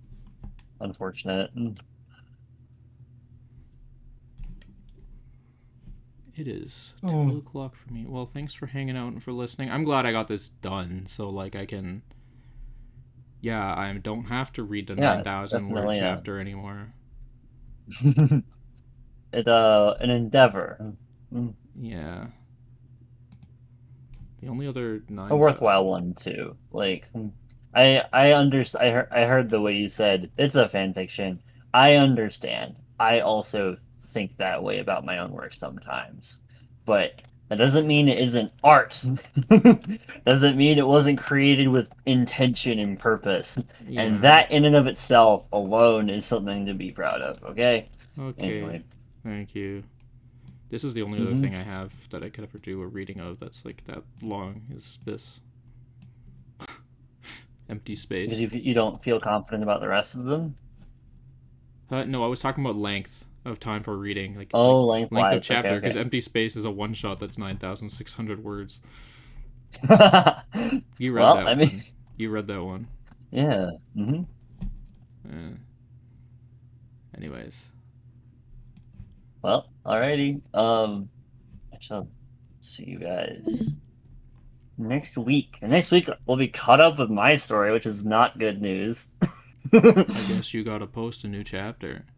Oh no! Actually, I could post the beginning of the section that you baited. I could post that, but a part of me is like, what if I finished the entire section? You should submit it for next week. I'm Alive 12. Yes.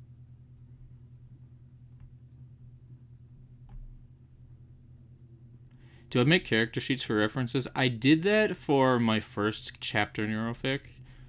Since then, no, but I do... I mean, I don't make full-blown character sheets, but I do make notes. Yeah, I sometimes do, but mostly if it is like a medium that more requires it. Like if I write a story for like D&D or something. I mean, obviously I have characters already. And when I have extra money, I like getting commissions. So I'm thinking about adding character art for my story one of these days. Anyway, we'll be fine. Thanks for hanging out, guys. Thanks for staying here for all this cartoon, and I am Alive 12. I don't know what the longest we've had the VC open for. It's probably the same as the longest read-along, which was like only 20 minutes longer than this call has been. This recording. And we will never get anything close to the D&D. Yeah, well, that's because what are they doing over there? It's just because they're trying to keep it going. Undead had a friend who basically bet him they couldn't keep it going for a week, which I think is a really stupid. And now it's bet. at 196 hours. Which I think is a really stupid bet. It's not hard to keep a VC going for a week. You just need to always have somebody in it. They don't have to be there talking. They can just leave it there. It's not that crazy. And now they're so far into it, they're not going to want to let it go. Like a Twitch stream, yeah. They're just playing D&D every second of every day. Anyway, you guys have a nice week. You too.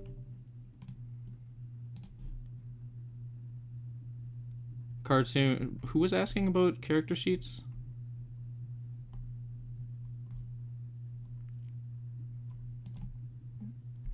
Oh, it's cartoon. Have you looked at Broken Code's planning notes?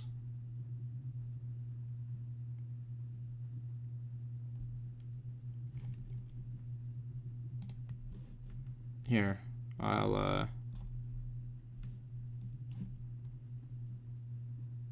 share screen it.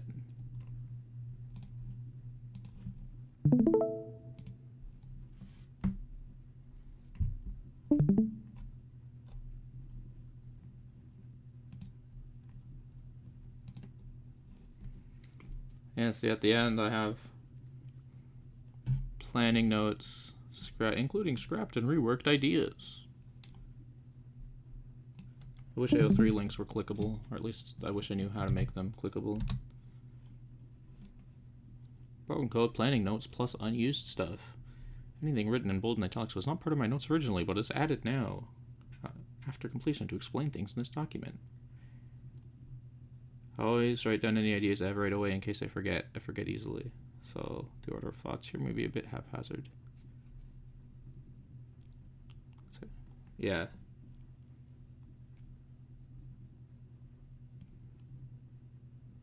Yeah, I have a bunch of notes. Character info.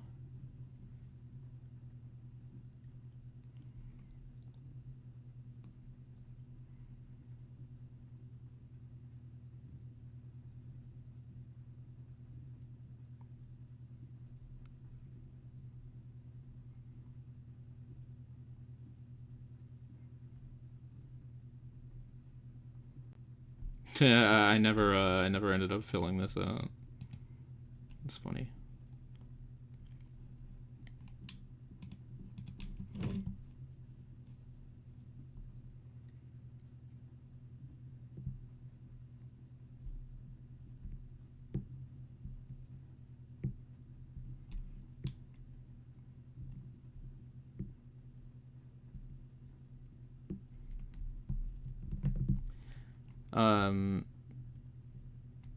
Well, motives are based off of wants and needs. First is a character's needs, that's the first priority, then wants, and then their decision making is based on their beliefs. And their beliefs, who they are, is shaped by some key moment or moments in the past that has made them believe and behave a certain way. I actually wrote all of this in the writing guide that I really need to continue doing. It was in writing believable characters, and I have not yet written character arcs or character conflict.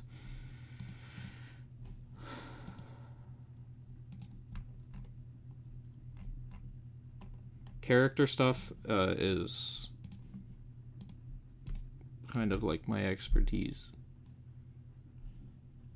I feel like.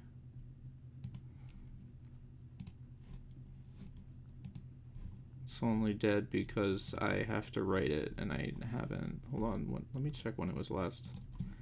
I last added something August 19th, so I don't know what you mean by it. It's been since the beginning of the year because I don't know when you last checked this. There's the message that said work in progress January 12th, but then July 10th I actually started working on it, and there's actual pages in it.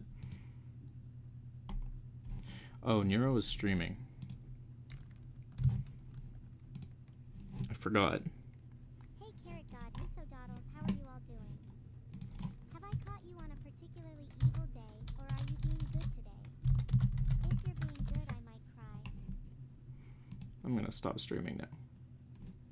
Okay, I mean recording.